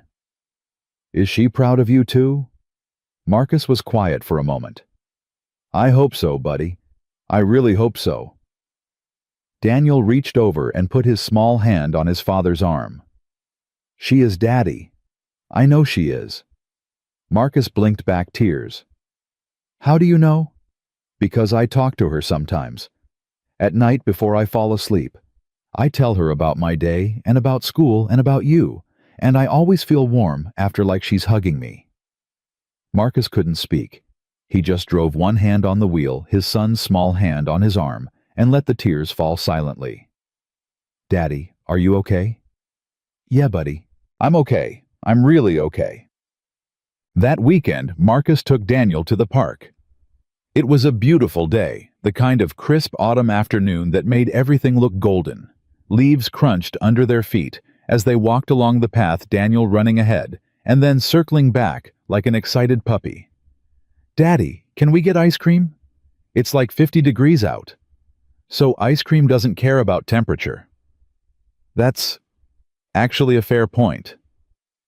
They found a vendor near the playground and got 2 cones chocolate for Daniel, vanilla for Marcus. Then they sat on a bench and watched the other families. Kids playing on swings, parents pushing strollers, dogs chasing frisbees. Normal life. The kind of life Marcus had almost forgotten existed. "Daddy." "Yeah, buddy." "Do you ever get scared anymore?" The question caught Marcus off guard. "What do you mean?" "When I was sick, you always looked scared, even when you were trying to hide it. But you don't look scared anymore. Why?" Marcus took a bite of his ice cream while he thought about his answer. "I think I learned something when you were sick about fear." "What did you learn?" "I learned that being scared is normal. Everyone gets scared, but there's a difference between being scared and letting fear stop you. The bravest thing I ever did wasn't something big or dramatic. It was just showing up every day, even when I was terrified, even when I didn't think I could keep going." Daniel nodded seriously. "Like when I had to get my shots at the hospital." "Exactly like that. You were scared, but you did it anyway. Because you were there. And you were there for me too, buddy. More than you know." Daniel leaned against his father's arm. "Daddy." "Yeah. I'm glad we're a team." Marcus put his arm around his son. "Me too, buddy. Me too."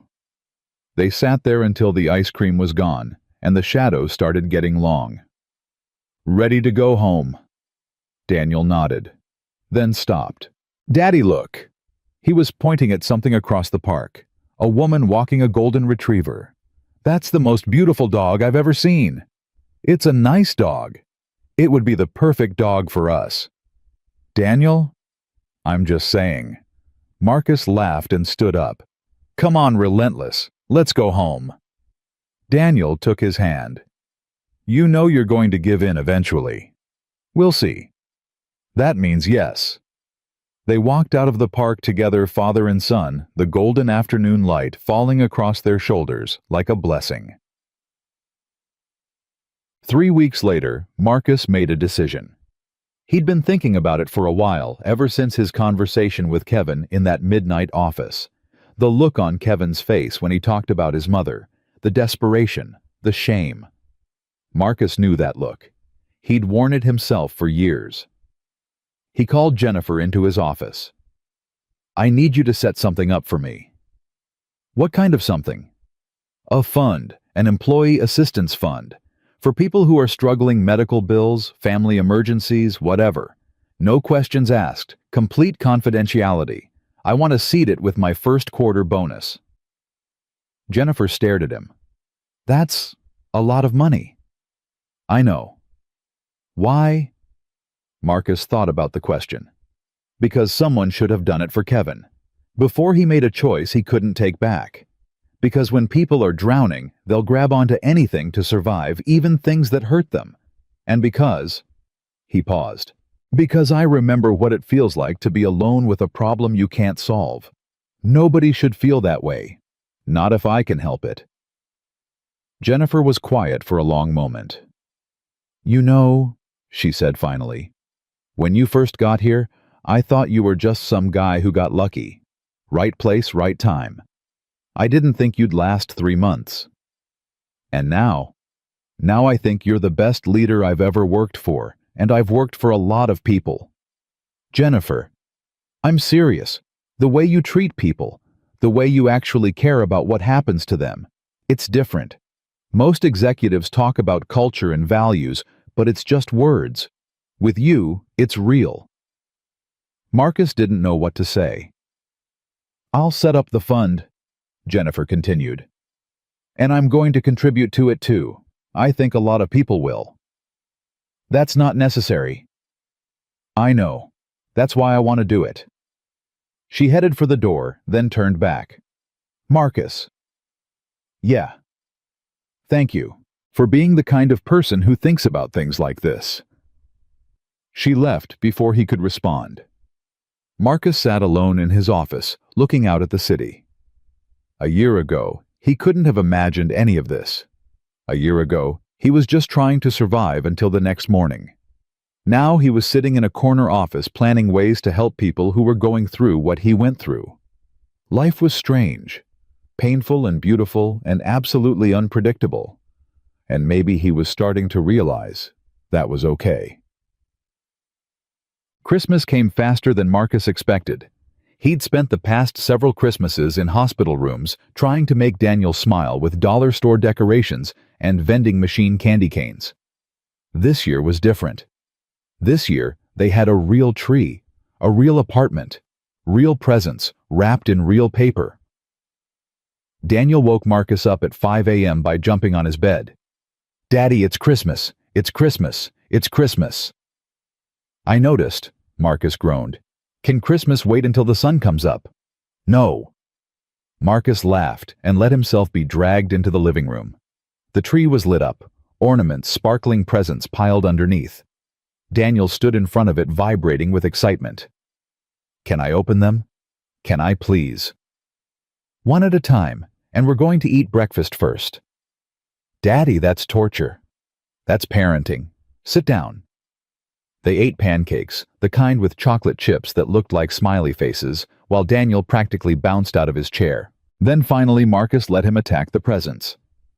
There were toys, books, games, a new tablet for school. And then at the very end, one last box. "What's this one?" Daniel asked, picking it up. "Open it and see." Daniel tore off the paper. Inside was a small dog collar, blue, with a tag that read, "Max." Daniel stared at it. Then he looked up at his father, eyes wide. "Daddy, there's a shelter about 20 minutes from here. They have a golden retriever mix named Max, who's been waiting for a home for 6 months. I put a deposit down last week. We can pick him up this afternoon." Daniel screamed. Not a word, just a pure, joyful scream that probably woke up every neighbor in the building. Then he launched himself at Marcus and held on like he was never letting go. "Thank you, thank you, thank you, thank you." "You're welcome, buddy. This is the best Christmas ever." "It's up there for me too." Daniel pulled back, tears streaming down his face. "Daddy, I love you so much." "I love you too, Daniel, more than anything in this whole world." They sat there on the living room floor, surrounded by wrapping paper and joy and the simple, profound miracle of being together. Marcus thought about Sarah, about what she would say if she could see them now. He liked to think she'd be happy, that somewhere, somehow, she knew they were okay, that they were finally okay. That afternoon, they picked up Max. He was a big, goofy, enthusiastic dog who immediately knocked Daniel over and licked his entire face. Daniel laughed so hard he couldn't breathe. "Daddy, he loves me." "I can see that." "Can we keep him forever?" "That's kind of the plan, buddy." They brought Max home, let him explore the apartment, watched him sniff every corner and eventually collapse on the couch like he'd lived there his whole life. Daniel sat on the floor beside him, stroking his fur. "Daddy." "Yeah. Remember when I was sick and I asked you if I was going to die?" Marcus felt his chest tighten. "I remember. You said you wouldn't let that happen. You said you'd do whatever it took." "I remember that too." Daniel looked up at him. "You kept your promise." Marcus couldn't speak for a moment. "I tried, buddy. I tried so hard." "You didn't just try, you did it." Daniel smiled. "You're my hero, Daddy. You know that, right?" Marcus knelt down beside his son. "You've got it backward. You're my hero, Daniel. You fought harder than anyone I've ever known. You never gave up. You kept believing even when I couldn't. We saved each other." Marcus pulled his son into a hug. "Yeah, buddy. We saved each other." Max barked and tried to squeeze into the hug, making them both laugh. And in that moment, that perfect, ordinary, extraordinary moment, Marcus realized something. All those years of struggle, all that pain, all those nights when he thought he couldn't go on, it had all led here, to this apartment, this son, this dog, this life. Not the life he'd planned, not the life he'd imagined when he was young and certain, and thought he knew how everything would turn out, but maybe something better, a life built on loss and love and the stubborn refusal to stop trying, A life that proved against all odds that it was never too late. Never too late to start over. Never too late to be seen. Never too late to become the person you were meant to be. 1 year later, Marcus stood in front of 300 Nexus Digital employees at the company's annual meeting. Daniel was in the front row sitting next to Victoria, wearing a tiny suit that made him look like a miniature businessman. Max was at home probably destroying a couch cushion. "I was asked to give a speech today," Marcus began, "about leadership, about success, about what it takes to build something that matters." He looked out at the faces watching him, and I thought about all the corporate wisdom I could share, the strategies, the frameworks, the lessons from business school that I never actually went to. A few people laughed. But then I realized that's not what changed my life, and it's not what I want to talk about today. He paused. 3 years ago, I was working in this building as a security guard. I made $12 an hour. I couldn't afford my son's medical bills. I couldn't see any way forward. Every door I knocked on had been slammed in my face, and I had given up on the idea that things would ever get better. The room was completely silent. Then one night something happened. Something that shouldn't have mattered to someone like me. A crisis. A problem that wasn't mine to solve. And I had a choice. Stay invisible like I'd learned to be, or step forward and risk everything. He found Daniel's eyes in the crowd. I stepped forward, not because I was brave, not because I was confident, but because my son was fighting for his life and I couldn't afford to lose my job. That's the truth. I wasn't trying to be a hero. I was just trying to survive. He shook his head. But here's what I learned. Sometimes surviving is enough. Sometimes just showing up, just putting one foot in front of the other when everything inside you is screaming to give up, is the most powerful thing you can do. He looked around the room. Every single person in this room has a story. Struggles you've faced. Doors that closed. Moments when you thought you couldn't keep going, and you're still here. That means something. That means you're stronger than you think. He took a breath. I don't have any magic formula for success. I don't have 5 easy steps to becoming a leader. All I have is this: don't give up. Don't let anyone make you invisible. And don't ever forget that the people who told you no don't get to write your story. You do. He looked at his son one more time. Someone very smart once told me that trying is the bravest part.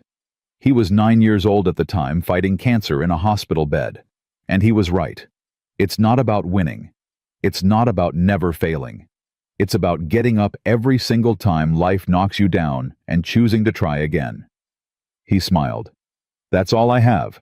Thank you for listening. And thank you for being part of this team. Every single one of you matters.